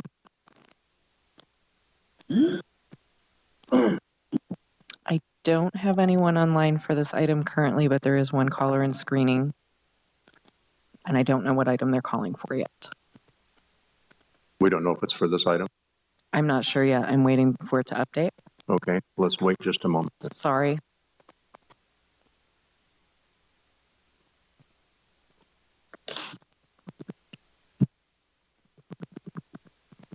It is not for this item. I'm sorry, say it again. Not for this item. Thank you. So we'll close public comment and bring it back to the council. Directions for Parking Commission. Ideas, comments? Well, I don't see that there's anything that it can do that we couldn't do with an ad hoc on specific items and with professional advice. We ultimately have to make the decision anyway, and lately we haven't been really in sync with the Parking Commission. So I would say that I think it served its purpose, but we have got the program going now, and we are developing history, and we're seeing how it's working, and we're hearing from different members of the community how it's affecting them. And then we have to make the decisions. So I'd say it has served its purpose. Other comment? I agree, sir. I think we started it because we wanted information and we wanted Ms. Dixon to go be able to talk to the downtown or have somewhere, have a meeting established to have businesses or community go to an actual meeting and be able to talk to someone. And I feel the same way. It served its purpose. And if we needed something, more information, I feel that Main Street downtown would be able to help, or even the chamber would be able to help with other situations. Sometimes I would read the reports and, they would say they didn't have enough people attending. So I feel the same way. It has served its purpose, and we got the information we needed. Mr. Hammond. Thank you. I'm kind of the opinion that, the reason for the commission was to bring in more input. But it turned out it was more from the business community. And that was the problem. I wish we could have had more of the public or general public involved. And we had some conflicts, of course, with some of the great people that wanted to, sit on the commission. And I applaud Gina. She did a great job for chairing the commission. I just think at this point it wasn't running well. I think at this point anything that we really need to talk about parking that we can do at our council level on a normal agenda item and solicit all that input may make the meeting a little bit longer. Obviously, it's a very touchy subject, but I think at this point I would be agreeable to abolish the commission if we so choose. Steve? So I'll make a motion that we abolish the commission, and also I'd like to compliment Gina and the advisory committee and commission for helping us through the parking issues. I'll second that. Got a motion by Councilman Gregory, second by Councilman Strong. If there's no further discussion, roll call vote, please. Councilmember Gregory? Aye. Councilmember Strong? Aye. Councilmember Garcia? Aye. Councilmember Hammond? Aye. Mayor Martin? Aye. Motion passes 5-0. Item 25, public comment regarding the renewal of the Paso Robles Tourism Improvement District. Mr. Hua, what a surprise. Mayor, it's nice to be back with you this evening. This is the second of 3 required actions to renew the Paso Robles Tourism Improvement District. At your last meeting, the council approved a resolution of intent which sent the calendar, the timeline, and the necessary actions to renew the district. The reason we are here is because those that are within the district have submitted the necessary amount of petitions to renew the district, which of course then funds through an assessment on hotel and STR and other lodging room nights, an assessment that again generates revenue for destination marketing services through Travel Pass. I believe Ms. Jacobs is here this evening representing the TID and Travel Pass, so she has a very brief presentation to provide this evening. Again, the purpose of this meeting is to receive any public comment, but then the formal hearing and the formal action to renew the district is intended to be held at your next regularly scheduled council meeting. Thank you. Welcome. Thank you. Good evening, members of council, Mayor Martin. I will keep this brief. I know it is late this evening, but thank you for the opportunity to talk to you about the Paso Robles Tourism District renewal process. As you know, the Travel Paso Group, known as the Paso Robles Destination, originally formed in 2008. Then in 2017, we started the current 5-year plan that now sunsets on June 30th. We are here tonight to review and ask for your support as we move forward with the renewal of the next period, which is we are asking for a 10-year renewal period. We're going to briefly touch upon our strategic direction that we work and operate under, our vision, mission, values, how we look at results, the process, and then the overview of the Paso Robles Tourism Improvement District. Moving forward, I just wanted to kind of note, we make decisions, and we know Mayor Martin actually attends many of our meetings, but we make decisions really based on the strategic direction that was put in place in 2019. We have 4 key imperatives that we work towards. Our agendas are set up this way, and we look at this framework as a way to help us understand what we do and what we don't do. And that really helps us keep very focused on our vision, mission, and core values as an organization. So our 4 key imperatives of the framework that we work within is to actively lead the tourism community in Paso Robles, to build and nurture a sustainable destination marketing organization, define, develop, and steward the Paso Robles brand, and build and leverage relationships with our partners. That vision overall is really focused on a flourishing Paso Robles community with an authentic and welcoming experiences for both visitors and residents alike. I want to note in here the balance that we note. Our job and support is very much on bringing tourists to this area, but we know that can only be done in concert with our residents and the community as a whole. That really leads us to our mission, which is Travel Paso markets strategically, inspires collaboration, and champions hospitality so Paso Robles can enjoy the economic and cultural rewards of tourism.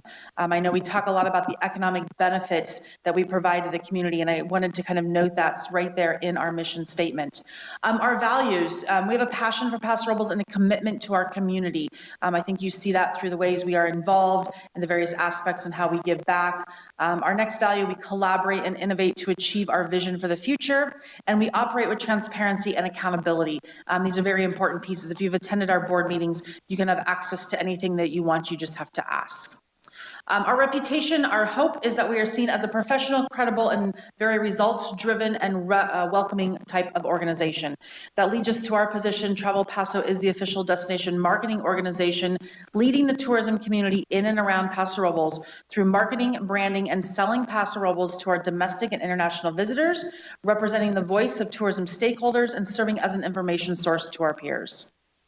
So the next question is, how do we measure results? We obviously have a great tracking of TOT, which you look at all the time, we look at all the time. This is looking at the last 5 years while the district has been in place. We've seen a nice steady growth of TOT. Obviously 2020, we had the shutdown, but if you look back into 2017, it never dipped below. So that's an interesting trajectory. As we look even closer between July 2020 and March 2021, we've had some of the, not only the lowest lows, but the highest highs during this particular time. And as you know, as we've talked about, we've been on an 11-month record with a major milestone last July, hitting $1 million worth of TOT. But there are other ways that we look at measuring results. We look at that through headlines. We look at that through the earned media that we look at. Being able to garner press through folks like the Today Show, Country Living, Forbes, Travel and Leisure. That is all based on the collective effort of telling the story of Paso Robles, which we are honored to be the champion of being able to tell that story. If you had a chance and took a look, most recently we were honored as a feature in Food and Wine magazine in their March issue in the travel section, really talking about the destination and what's happening in Paso Robles as a whole. We continue to look at how we measure results through our digital marketing media efforts. We know that the integrated campaign is really how we look at building awareness overall. There are no more home runs in this world. There's a lot of line drives. Our current line drive is really focusing on our core markets, which is what we like to call the drive markets. Not only the road trip to Paso Robles, but now maybe even known as the one tank gas coming, the place you can go with one tank of gas as we look at the challenges that we have facing ahead of us. We wanted to show this because we are currently doing a campaign that we just finished in Los Angeles and are now in the Bay Area. When you take a look at these top regions, we've never seen the type of growth and excitement going in terms of traffic being generated to our website that we're seeing in the San Francisco and San Jose area. And that is truly a direct result of some of the marketing that we are doing in that particular market right now. We also have a robust email campaign program. We have over 13,000 subscribers to our email campaign, ongoing open rates that are that have been continuing to achieve above industry average, with over 30 and sometimes 40% open rates, where industry average is about 20% on email marketing campaigns. Again, our social channels, another way to tell the story, connect with a wide variety of audiences, continuing to increase those channels through Instagram content, Facebook, as well as paid ads in those particular areas. Furthermore, as we talked about that Bay Area, the San Francisco Chronicle, we have a current campaign through banner ads, a native story happening. And so you can really see kind of the integrated approach, the look and feel, and how we're trying to create the inspirational brand image of coming to Paso Robles. A few final notes. We have a billboard campaign going on in the San Jose market currently. Again, looking at how do we measure results. All of this is back to that platform of our website. So what we try to look at is that integrated marketing, so people are hearing us, seeing us, touching us, and hopefully engaging in the opportunity to plan a trip to Paso Robles. This is just a quick touch on what you would see if you were in Los Angeles during February to May in terms of that billboard campaign happening down there. We're here to talk about the Paso Robles Business Improvement District. A quick overview on what that district outline is. That location of the boundaries is the city of Paso Robles. So we are asking to continue assessing lodging businesses, which are the same businesses you assess for TOT. So those businesses are defined as hotels, motels, RV resorts, and short-term rentals. This unique lodging mix we know is extremely important in our community and never been more important that we faced during the pandemic time period. The Paso Robles Tourism Improvement District, the services is to continue to provide payers, those lodging partners, the increased awareness and, the marketing services by increasing awareness and generating demand for room nights. We do that through marketing, sales, communication, visitor services, and the intent is that we will continue increasing demand for Paso Robles, which we believe is part of the success we've seen in recent years.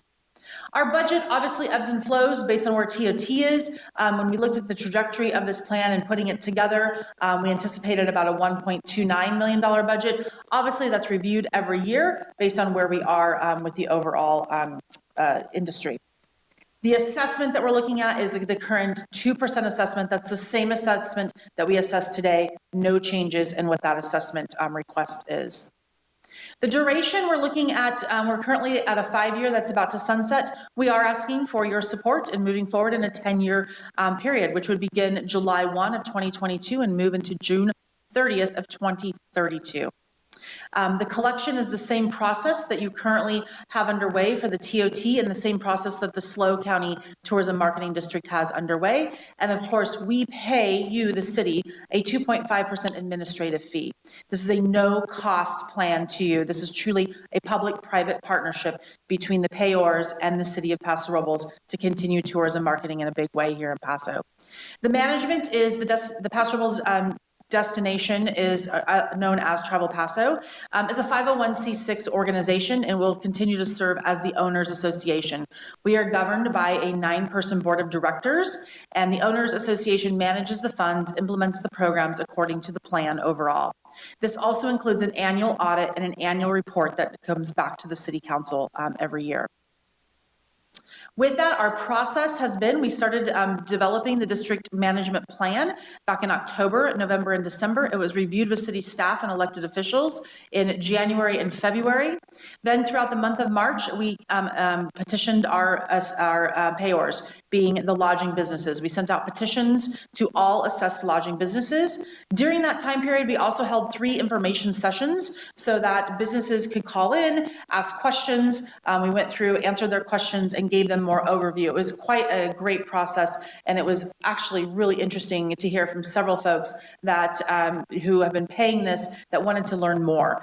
So it was a really great process with our lodging partners. That resulted in the petition confirmation of 71.9% of the lodging businesses saying, yes, we want to continue with this public-private partnership. We verified that with Ryan, thank you, in April. That led to our intent of resolution, as Chris pointed out, and we are here tonight with our first public hearing. With that, I'm happy to address any questions from the council. Thank you. Our recommendation tonight is to receive public comment and file this. Are there any questions regarding this report from council? Mr. Gregory? Yeah, Stacy, so what do you attribute the increase in San Francisco and San Jose? Is it your marketing? Yeah, well, we have a lot of paid spend going right now. So we, with our success that we've had this year, we allocated an additional $300,000 to support specifically programs in Los Angeles and the Bay Area. And so those are running now. Those started in April. And so we have the first month now that we're able to see the website traffic coming from those campaigns. Crazy. Thank you. Councilman Hammond. Thank you, Steve. Stacy, on the 10-year request, what was the main motivation to go from 5 to 10? Consistency overall, to work with you as we continue to collaborate as partners. And that was, and the fact that we weren't really asking for any other additional changes. And we also took into request from the city adding in our annual audit. I see. And then marketing the different types of places to stay. I'm thinking now of the RV parks and the short-term rentals, for instance, other than the actual hotels. Do you specifically market that out there, or is it in general all of the different venues that are available here in Paso Robles? Yeah, so our focus is not to market any one individual business. We promote the destination and we promote the types of lodging partners that are available, and then guests will make their decisions accordingly. So because all RV resorts are assessed as well as short-term rentals, everyone has an opportunity to be on our website, to have their information listed. That's something that we actually help several folks during our information sessions get them listed onto our website. So we do not market any one sector, we market the destination as a whole. Very good. All right. Well, thank you very much for your partnership with the city. Thank you. Thank you. If there are no other council questions, open it to the public. Anybody would like to speak, this is your opportunity. Welcome. Dale Gustin, 946 Spring Street, number 9. as I've mentioned to you many times, that I helped start the first wine festival.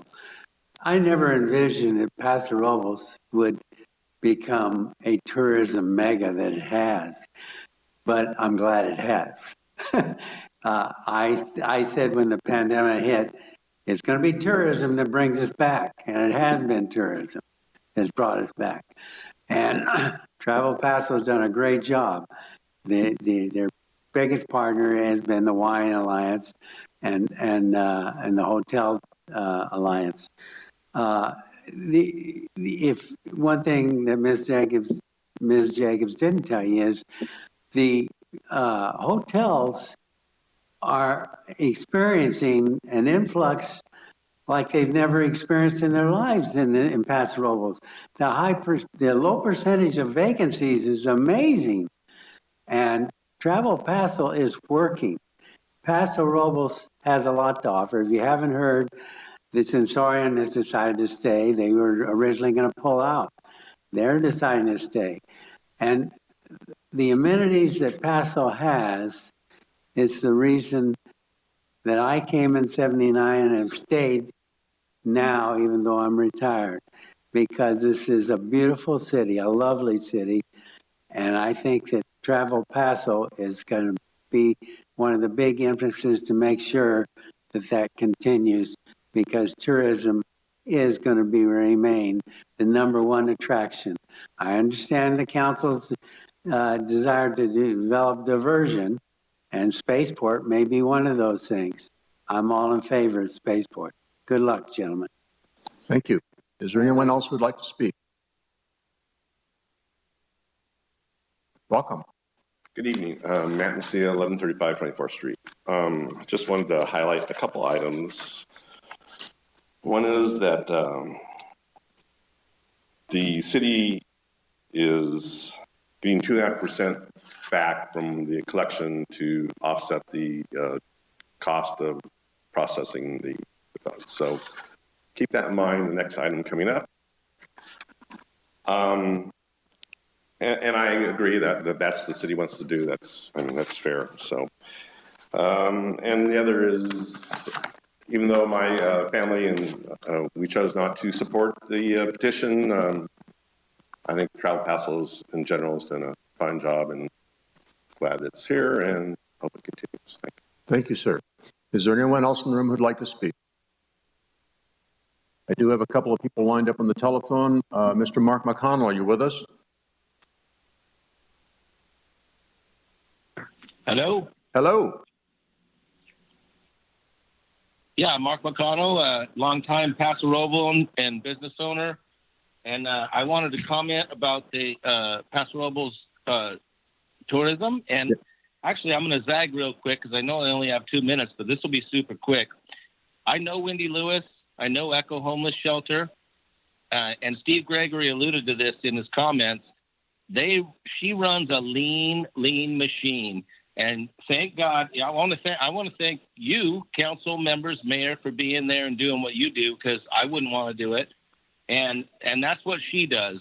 So trust me, whatever she wants, just pay her. It'll get done. It'll get done properly. They run a lean machine, and no one can do a better job.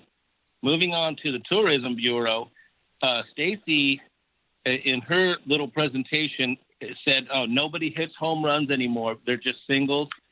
She's being humble. She's been hitting it out of the park every day, all day. And so when they talk about the cost of what her firm does for the city of Paso Robles, you can do finger quotes, because the cost, it's not only zero, the meter rolls backwards. She not only, that program pays for itself and pays dividends to an order of magnitude that no one else could do. So my complaint is, instead of going from 5 to 10 years, if I knew she was going to live to be 100, I would do it for 60 years. And that's the end of my speech. Thank you, sir. Next, we have Joel Peterson.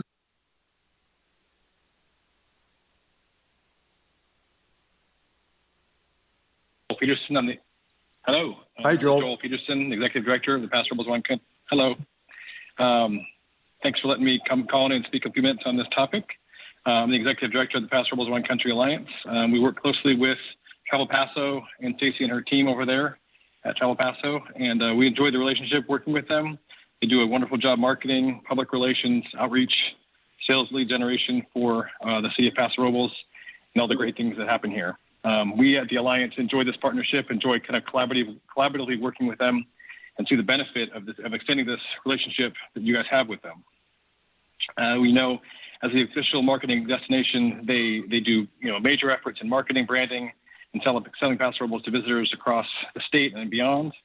They obviously represent the voice of the tourism stakeholders, i.e. the hoteliers and the lodging partners, and they serve as a great informational source to us and to the community, to the city, to a lot of people here in the area. So on behalf of my board, we fully support the Paso Robles Tourism District Improvement District being renewed for 10 years. We allow this public-private partnership to continue and creates great sustainable marketing funds for this important economic driver here in our city. So we know that it creates a lifestyle for tourists and residents alike. We know that there's challenges, but with Stacy and her team and the Wine Alliance, we know we've got good heads working to work on things collaboratively, to making sure that this works for locals here in the region as well as tourists. So I know it's going to come back in a few weeks as well, but I just wanted to, for this first public hearing, say that the Wine Alliance is in support of this and happy to help get this going for another 10 years. Thank you. Thank you.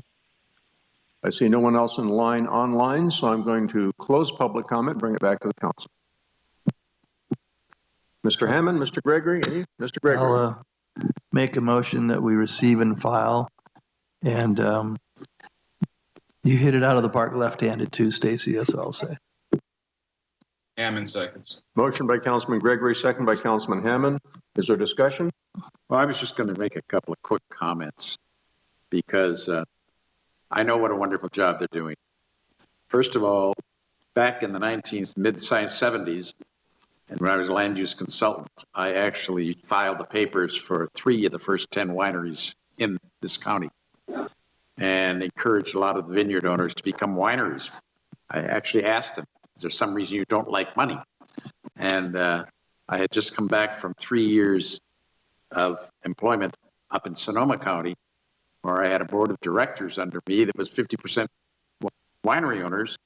And up there is where I found out that 90% of their red wine grapes were coming from this county, from the Paso Robles area. And that's why I came back here and asked these vineyard owners, why aren't you making the wine? And so they started licensing them. And I want to thank Joel Peterson, because now that I'm on the city council, after having served as the very first representative of the wine industry, by the way, on the Ag Advisory Council for the County of San Luis Obispo, I still do a lot of traveling all over the United States on behalf of the city and the region. And frequently they will send a case of wine ahead to my hotel, which I then can distribute to rather prominent people throughout the United States, and they help promote our wines. And with Stacy doing her job and Joel doing his and everybody else doing theirs, 15 years ago, I'd say I was from Paso Robles, they'd say, where's that? And I had to explain Hearst Castle, Cal Poly, Madonna Inn, something. Okay?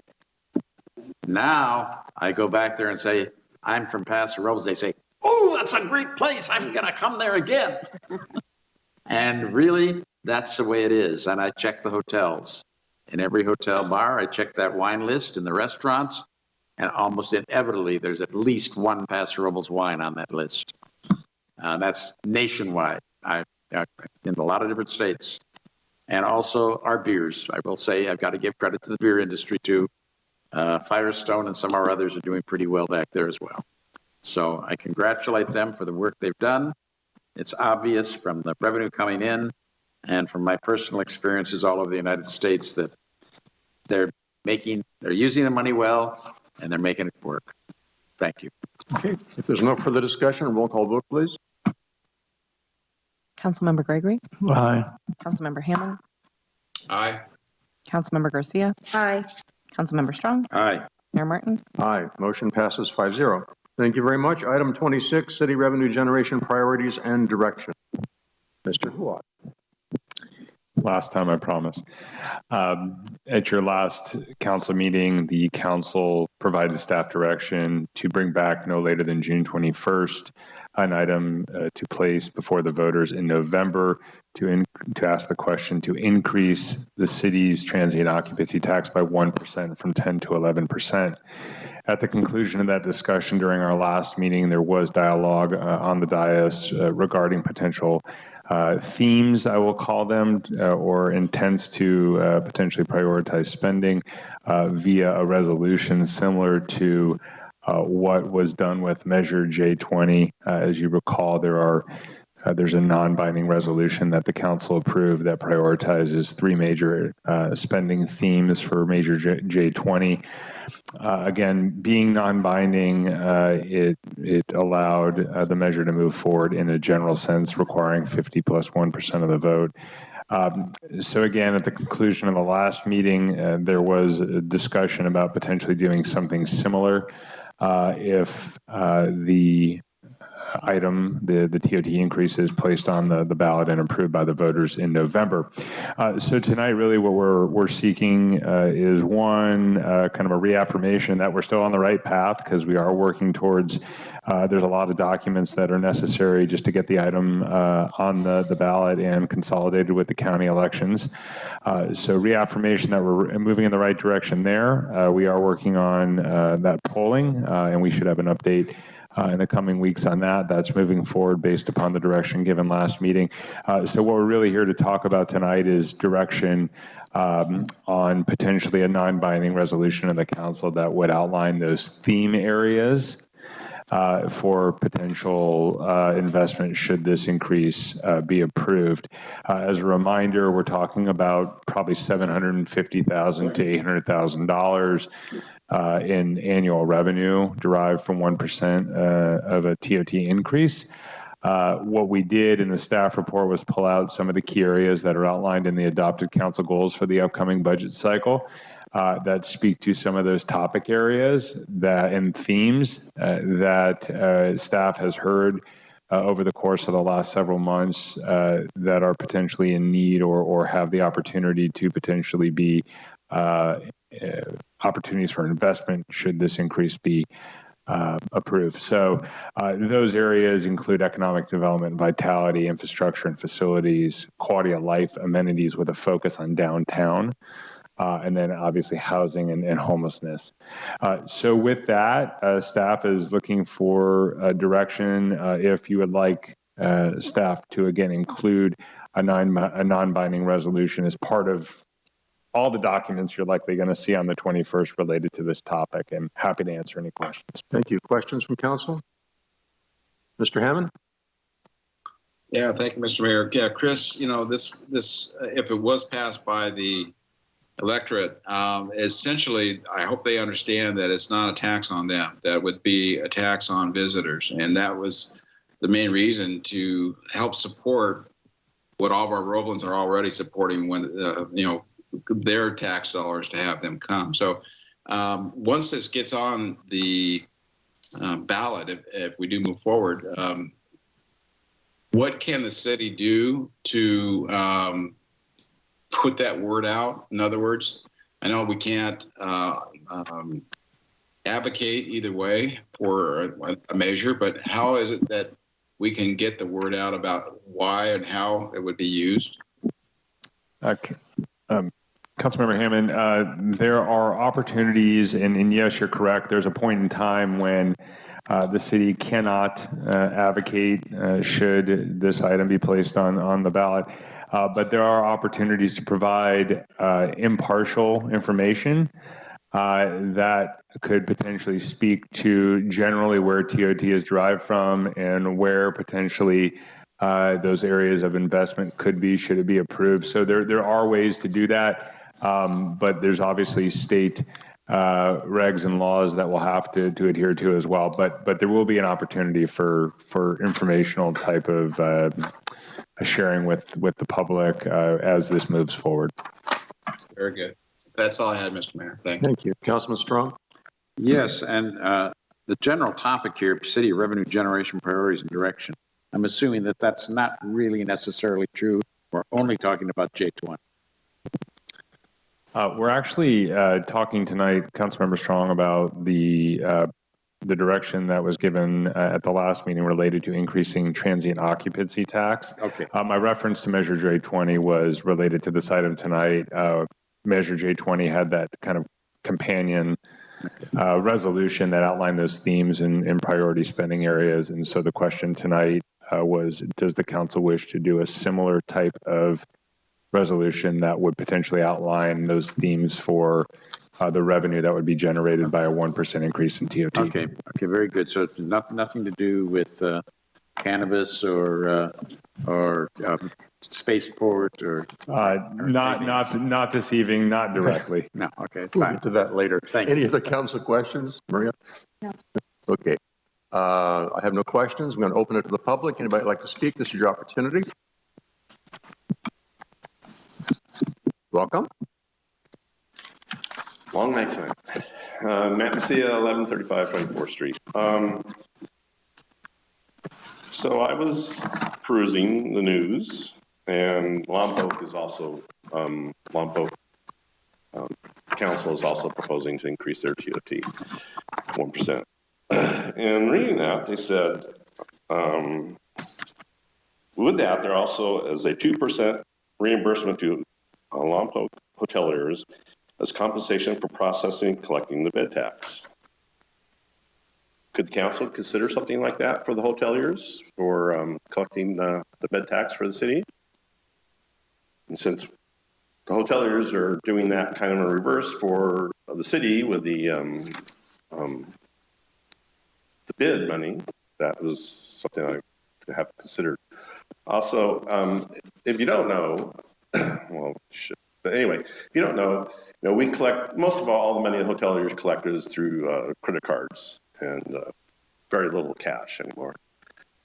That is, so when the room's a dollar, we don't get a full dollar when we pass it through because we're getting dinged by the credit card companies and the OTAs and other companies also. So when we collect that money, we don't get that full amount of money, although we're paying that full amount to the city on the taxes for that. So I'd just like to have this in consideration and talk about discussion of possibly having that reimbursement. So Matt, may I ask you a question? Mm-hmm. So you would have the city collect the taxes for you? No. We collect the taxes, we process it, we give it as we do, we pay it a month later every month to this. Oh, I see. And then, but we would just subtract that 2%. Oh, I see. To help reciprocate the cost. Okay. That's just as the city is doing in reverse by collecting the money. Right. Yeah. Got it. Thank you. Thank you. Anyone else who would like to comment? I am looking at the magic board here. I don't see anyone waiting online. We'll close public comment, bring it back to the council. Can we get maybe a little staff feedback on the concept that Matt just surfaced on the credit card processing and where did Mr. Cornell go? I would say that I'm trying to kind of think through, mechanically that process, and Ryan maybe be able to better articulate his thoughts on this.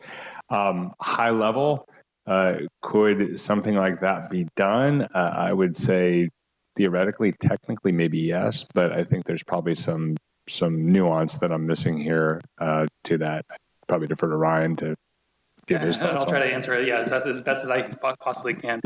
I'll talk. Let me address the whole 2% or the piece that the city gets to retain out of Travel Paso's piece of it. So there is a little bit of a change in our offices in order to take that money in, because we have the TOT and we have the slow tourism and then Travel Paso. There is a mechanism for us to reconcile and look, okay, what piece of it is really owed to Travel Paso? Let's make sure that we're paying Travel Paso the right amount that we actually really did collect and pass on. So it's for that additional level of services is what we're charging Travel Paso for on that 2%. As far as charging hoteliers, it's interesting because it's almost like we'd be charging them more, because at least the way I interpreted the question was, we get a credit card in, right? Someone is paying with their credit card. Well, yes, the city gets charged, a credit card fee as well. We could pass that fee down to the hoteler or the owner of the hotel. So then they're paying not only their own credit card fees that they're, collecting on our half, but then they're paying the city's credit card fee for our processing piece of it too. So it's a little complicated. I think keeping the taxes, money in, for the city is kind of the goal. And I wouldn't want to muddy the water with any sort of net expenses and that sort of thing. Yeah, so that's not the crux of the matter what we're discussing tonight, but I thought it was an interesting question. Maybe you and Mac could get together and talk financial language. Yep, have to. Thank you.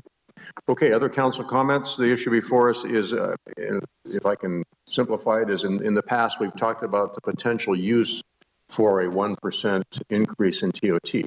And the question is, do we have a clear idea of what we'd like to spend that on? And if so, do we want to tell the public when we put this on the ballot that this is what we'd be spending it on? Not, as we have in the past, not dedicating it, not making a dedicated fund, but saying this would be our intention. And that's what we've done a couple of times in the past. Mr. Strong. Well, I think we're pretty much handling it the way we have in the past. You indicate what your intention is, and you have it as Citizen Oversight Committee. You just refer to the same committee that's already overseeing it. And this is just additional money in that fund that they're overseeing. That's all. And we're using it basically for the same general things, which is public safety and infrastructure and, the basic functions of the city. Councilmember Strong, if I may, I think the one distinction here is we're talking about a slightly different revenue source. Yes, it's a general fund discretionary revenue source. Right now we have, I believe, Sales Tax Oversight Committee that specifically reviews revenue generated from those measures. At the current status, the City Council is really the sole body that oversees obviously any expenditure of the city, but in particular TOT, that really is at the council level. There is no oversight committee for TOT. So what we have heard, and that's part of what we're seeking direction on this evening, is that obviously the voters of Paso Robles have approved 2 sales tax measures for very specific with very specific intentions, I will say, of the council, meaning, there are themes that the council has articulated for use of those funds. In this case, again, over the last several months, we've heard different themes come out unrelated to those that were included, for instance, in the Measure J20 resolution. So the question that staff had and was seeking direction on is, should the council, again, place this item on the ballot, and should the voters increase TOT by 1%? Is there the desire of this council to identify those theme areas, either as outlined in the staff report or a variation of, or completely different, that would, again, further communicate to the general public how potentially those funds would be used, again, on a broad sense? So I'll just say, I think, yes, we should. Yes. I think that we should identify those things. For my 2 cents worth, the themes that I would like to sound would be economic development, which is an umbrella for such things as infrastructure improvements, downtown improvements, anything that builds the local economy. And I would be in favor of that. Steve. Mayor Martin, so I hope this constituent's listening, but she misunderstood this list as something that's going to happen. Right. So I want to make sure she understands that these are all potential items. But I especially like the street lighting for downtown, anything to help our tourist industry out. It's the taxes are coming through them. I think it's really important. But I think the list that's indicated on here looks fine to me to start with, and I guess we leave it up to staff to fine tune it. Do we need a motion? Well, no, I'll go along with that. Hang on a second. Mr. Hammond, did you have a comment? Yeah, thank you, Mr. Mayor. Yeah, I totally agree that we need to kind of push it toward the infrastructure and facilities and enhancing the downtown. In particular, what I really want to see that the council think about is that with this extra revenue that was in our report, we could bond for 25 or half of the 25 million that it would take to build a parking structure. And wouldn't that be nice to have something like this help the city and all the residents, with regard to the people coming to town they're basically helping us pay for this type of very heavy duty infrastructure piece. So, I mean, not being specific, but you're correct. I think infrastructure and facilities and improving the downtown would be very, very good as far as where we want to put these fundings. Maria? I agree. Okay. Yeah. So it sounds like we're all on the same page. Who wants to make a motion? I'll do it. I move that we stay on the same page. You're going to have to be a little more specific than that. I'll move that we have the staff move towards getting the 1 cent TOT tax prepared for the next meeting with the suggested expenses or suggested items to support. I'll second And that. a motion from Councilman Gregory, second by Councilwoman Garcia. If there's no further discussion, roll call vote, please. Councilmember Gregory? Aye. Councilmember Garcia? Aye. Councilmember Hammond? Aye. Councilmember Strong? Aye. Mayor Martin? Aye, motion passes 5-0. Mr. Gregory?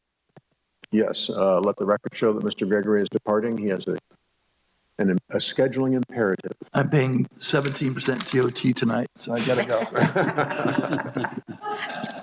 go. Okay, we move now to the items that were withdrawn from the consent calendar. First, item number 18. That's what it is. Yes, Mayor and Council, I'm going to defer the next presentations related to the removed items to Community Development Director Warren Fraze. Yes, thank you, Mr. Mayor. These are oak tree removal permits. Our standard practice is to put them on consent, but we have prepared staff reports in preparation that there could be questions about it. First one is an oak tree removal at 817 Oxon Street. This does request the removal of approximately 8 native oak trees. The issue really here is that the city created or allowed a lot to be created that lacked a buildable site for a house. So the only way to actually accommodate construction, which is a right of the property owner, is to remove these trees. Staff has worked very closely with the arborist and the property owner to minimize the tree removals and to preserve the highest value trees. So there are trees that are being preserved. They're on the backside of the slope here. There's specifically a large 24-inch tree right in this location that's the best tree on the site that the project's been designed specifically to preserve. Unfortunately, the remaining trees up here in the front in this cluster do need to be removed to accommodate the house placement. So it is unfortunate. It really goes back to the creation of the map originally, and I think this is instructive as we approve tentative maps in the future. We really need to make sure there's buildable sites on these lots that we create. So I think this is something that we wouldn't do today. It's unfortunate that it happened in the past, but it does seem reasonable to allow the property owner to develop the property in the ways set forward. So staff is recommending approval of this oak tree removal. It will be subject to mitigation payments. Thank you. Council questions? Mr. Hammond? None, Mr. Mayor. Thank you. Thank you. We'll open it for public comment. No public comment. No one standing in line. Close public comment. Bring it back to the council. Yeah, it's obvious that this is a cluster that's kind of stunning itself, and we can see the damage to the bottoms of the trees. Some of them would be, they'd be candidates for removal regardless, but we live in the United States and people have rights, and one of those rights is property. So the use of their property. So yes, move approval. Motion by Councilman Strong. Do we have a second? Oh, and motion by Councilman Strong, second by Councilman Hammond. If there's no further discussion, roll call vote, please. Councilmember Strong? Aye. Councilmember Hammond? Aye. Councilmember Garcia? Aye. Mayor Martin? Aye. Motion passes 5-0. Item number 19, approval of oak tree removal permit 22-04, One Valley Oak Tree, Mayor Martin. 1416 Vine That Street. motion passed 4-0. I'm sorry, 4-0. Thank you. Thank you. I just have my imaginary council person here just in case. 4-0. Item number 19, please. Yes, this is an oak tree removal, single tree, 1416 Vine Street. This is located along an alley, so it's a single tree located on the alley. They are proposing development on the alley. Our Uptown specific plan specifically requires that new development take access off the alley and that the parking is to be located on the alley. So this project's been developed consistent with the specific plan. Unfortunately, there is a tree that's located on the alley. It's a fairly small tree that would be in the way of the improvement of the alley and the parking access. So unfortunately, this tree just prevents the full use of the property, especially providing the on-street parking or off-street parking that is required by the project. So staff is recommending the council approve this removal. Thank you. Questions of staff? Mr. Hammond? And Mr. Mayor, thank you. Okay, we'll open public comment. Welcome. Dale Gustin, 945 Spring Street. I have a question, Mr. Franz. Is the alley going to be fixed?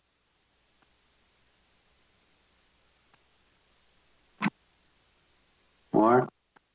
We'll get an answer for you. Do you have any other questions? And it's just another one. Whatever the developer wants, it doesn't matter if the tree's still in good shape. You're going to give it to them so they can develop. Thank you, sir. I have no one else in the room, no one standing in line online. We'll close public comment, bring it back to the council. Mr. Frace, is the alley going to be fixed?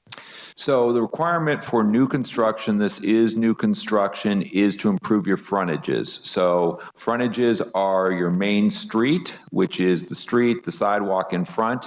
If you have an alley, frontages also include improvement of the alley. So they are not required to improve the entire alley, but the area directly behind to the center of the alley is their responsibility. So they will be required to improve their half of the alley for the full frontage of their property. Thank you very much. Council comments?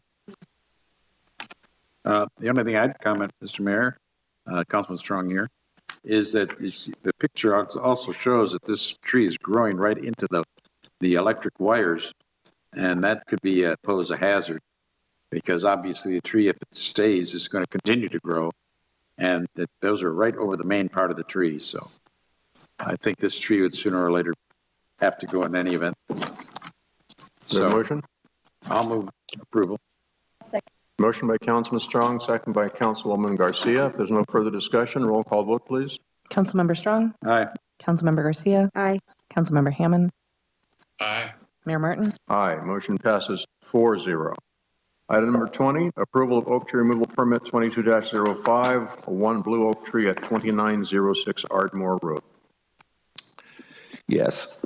So single tree, 2906 Ardmore. This is a project that's been approved by the Planning Commission. This is a development plan for a auto storage yard, basically a towing yard. So they have approvals. They are under construction. They'll be building an office building in the front along Ardmore. The back area will be the fenced storage yard. That is the location of the tree. The applicant is requesting this removal basically to improve the access into the storage area. The tree's kind of in the center of the main drive aisle. So they are requesting this removal. This does seem like, based on the condition of the tree, that it's probably a reasonable request to consider. However, the original Planning Commission approval was to preserve the tree. Council questions? Mr. Strong. Do we still require, though, that they're going to provide a replacement tree somewhere else into our inventory or somewhere? So I think normally they'd pay the fee. They do have extra area on the site. So if the council wants replanting on site, we can definitely require that. Not if they're going to use it for that purpose. That doesn't make sense. But I know that we have other places to plant oak trees in order to keep our total inventory correct. Yeah, so if they pay the fee, then the Community Services Department will find other locations in town to plant trees. All right, good. Thank you. Other council questions? Mr. Hammond? None, Mr. Mayor, thank you. Maria? No, sir. Okay, public comment? Dale Gustin, 945 Spring Street. I didn't hear what the arborist report was. And it's like I said, even if it's a good tree, you're just going to cave into the developer whatever they want. Thank you, sir. There's no one else in the room coming forward, no one online. Close public comment, bring it back to the council. Could you give us a brief on the arborist report, please? The arborist concluded the trees in fair to marginal condition. Thank you very much. Council action, Mr. Strong? Well, yes, I'll take the action, but also if you look at the pictures, it says you can see the signs of pests, bark staining, and chewed leaves. So there is some damage to the tree. It's not 100% healthy. And I will move approval. A second. Motion by Councilman Strong, second by Councilwoman Garcia. There's no further discussion. Roll call vote, please. Councilmember Strong? Aye. Councilmember Garcia? Aye. Councilmember Hammond?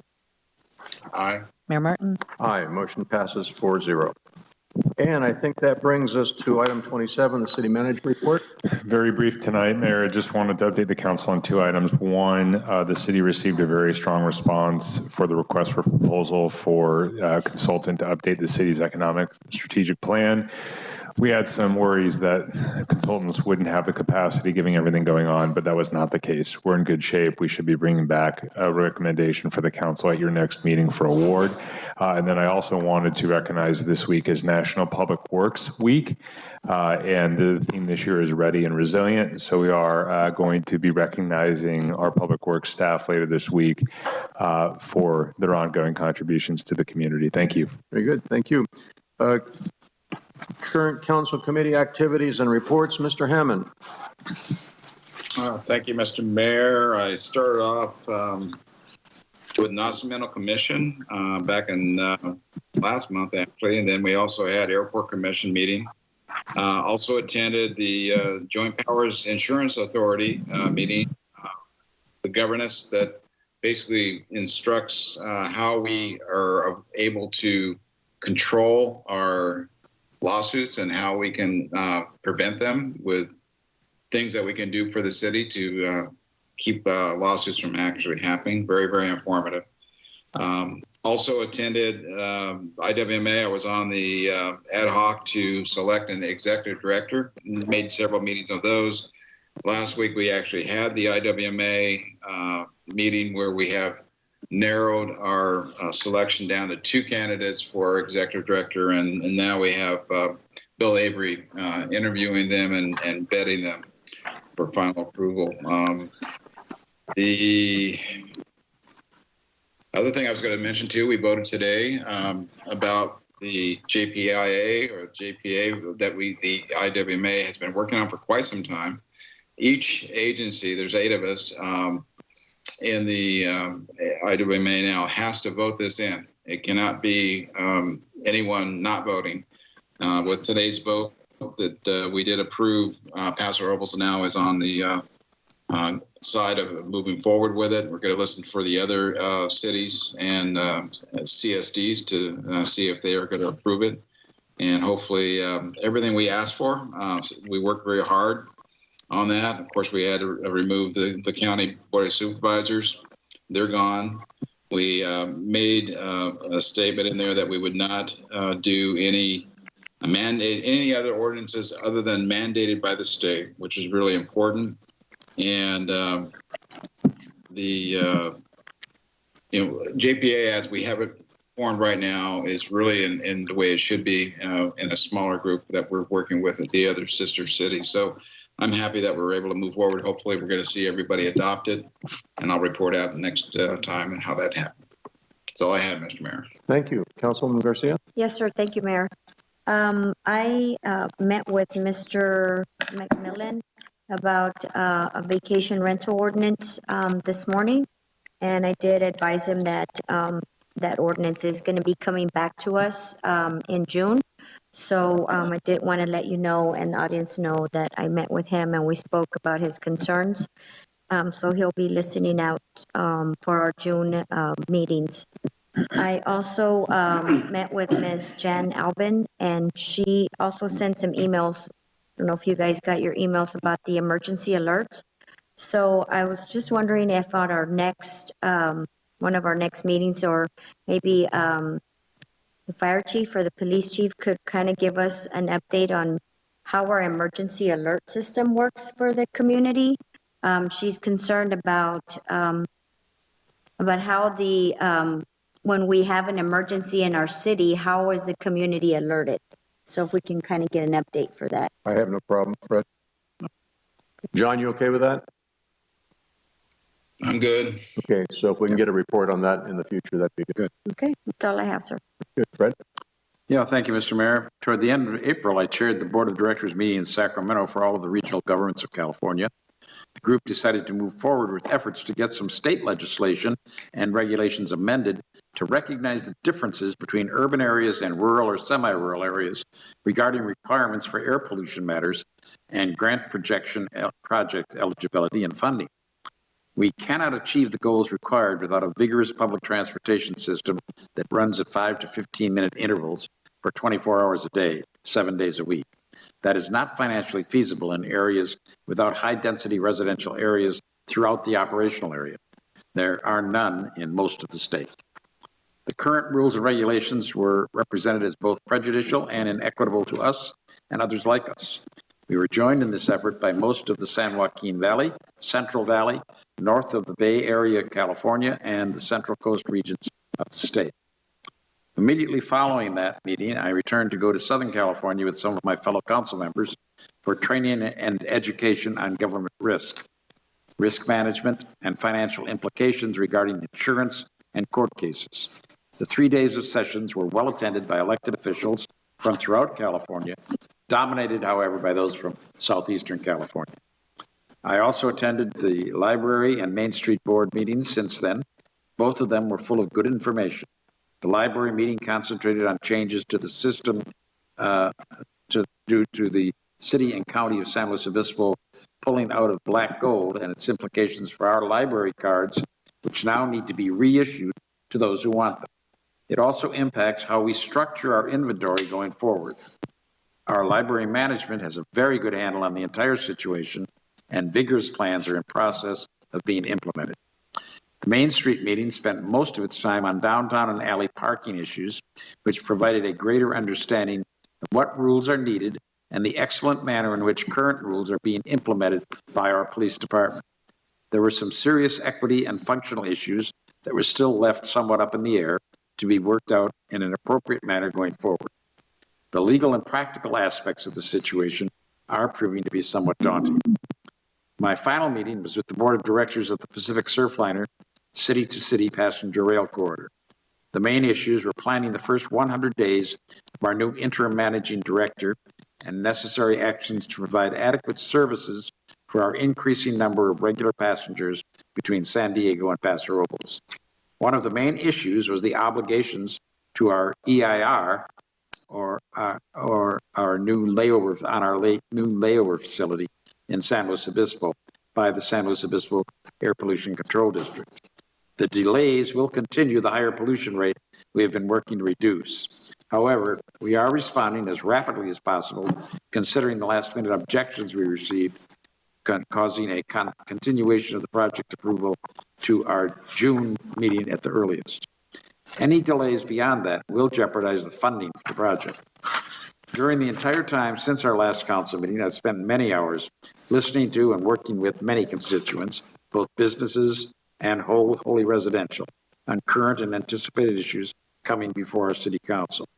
Going forward, I'm working diligently along with many of my colleagues on grant money issues for necessary infrastructure and social programs in addition to my day-to-day city council functions. That's my report, Mr. Chair. Thank you. My schedule pretty light the last couple of weeks. I attended a leadership conference put on by the League of California Cities up in Sacramento. It was actually a legislative lobbying effort with the different cities. And I think probably the highlight of that, although there were some excellent workshops, was our liaison, Dave Mullinex, pulled together a lunch with the lobbyists who were presenters to the overall group. And that allowed the representatives from several of our Channel County's division cities to actually sit in a smaller room and talk with them face to face and get more deeply into the subjects that they're lobbying for, which I thought was very productive. Also attended with several people from our city the CubeSat conference at Cal Poly. Very pleased to announce that we had a signing ceremony with Dr. Armstrong, the head of Cal Poly, on stage at the PAC. Cal Poly expressing their interest in our spaceport effort. Also, Stellar Industries, a San Luis Obispo company, who is actually manufacturing stuff that will be going to the next moonshot. So we have local folks that are deeply involved in the space industry that want to be involved with us on our project, which is pretty exciting. And unexpected, but welcome, several attendees of that conference, after hearing our presentation and our plans for applying for spaceport, came forward and presented themselves to our economic development manager and said that they were interested in working with Paso Robles on economic development issues in the future, particularly one company from Denmark who has offices in Silicon Valley right now looking to expand their footprint, thinks that Paso Robles would be a great place for that. So once again, an example of throwing a pebble into the pond and watching those ripples go out and see what comes back to us. So very positive information there. Upcoming events, Supplemental Sales Tax Oversight Committee meeting will be Wednesday, May the 18th at 5:30 p.m. Development Review Committee meeting Monday, May 23rd at 3:30 p.m. Planning Commission Tuesday, May 24th, 6:30 p.m. Airport Commission May 26th, 6:30 p.m. Paso Robles City Council special meeting with advisory body interviews and a budget workshop will be May 31st at 5:30 p.m. Development Review Committee regular meeting June the 6th at 3:30 p.m. Our next City Council meeting will be Tuesday, June the 7th at 6:30 p.m.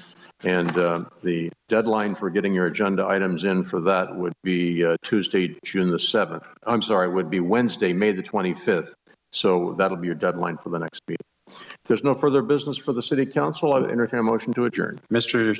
Mayor, I would move we adjourn in honor of our senior citizens, as May is a seniors month. And as a senior citizen, I'll second that. How's that? All those in favor signify saying aye. Aye. Opposed? We are adjourned. Thank you all for your hard work.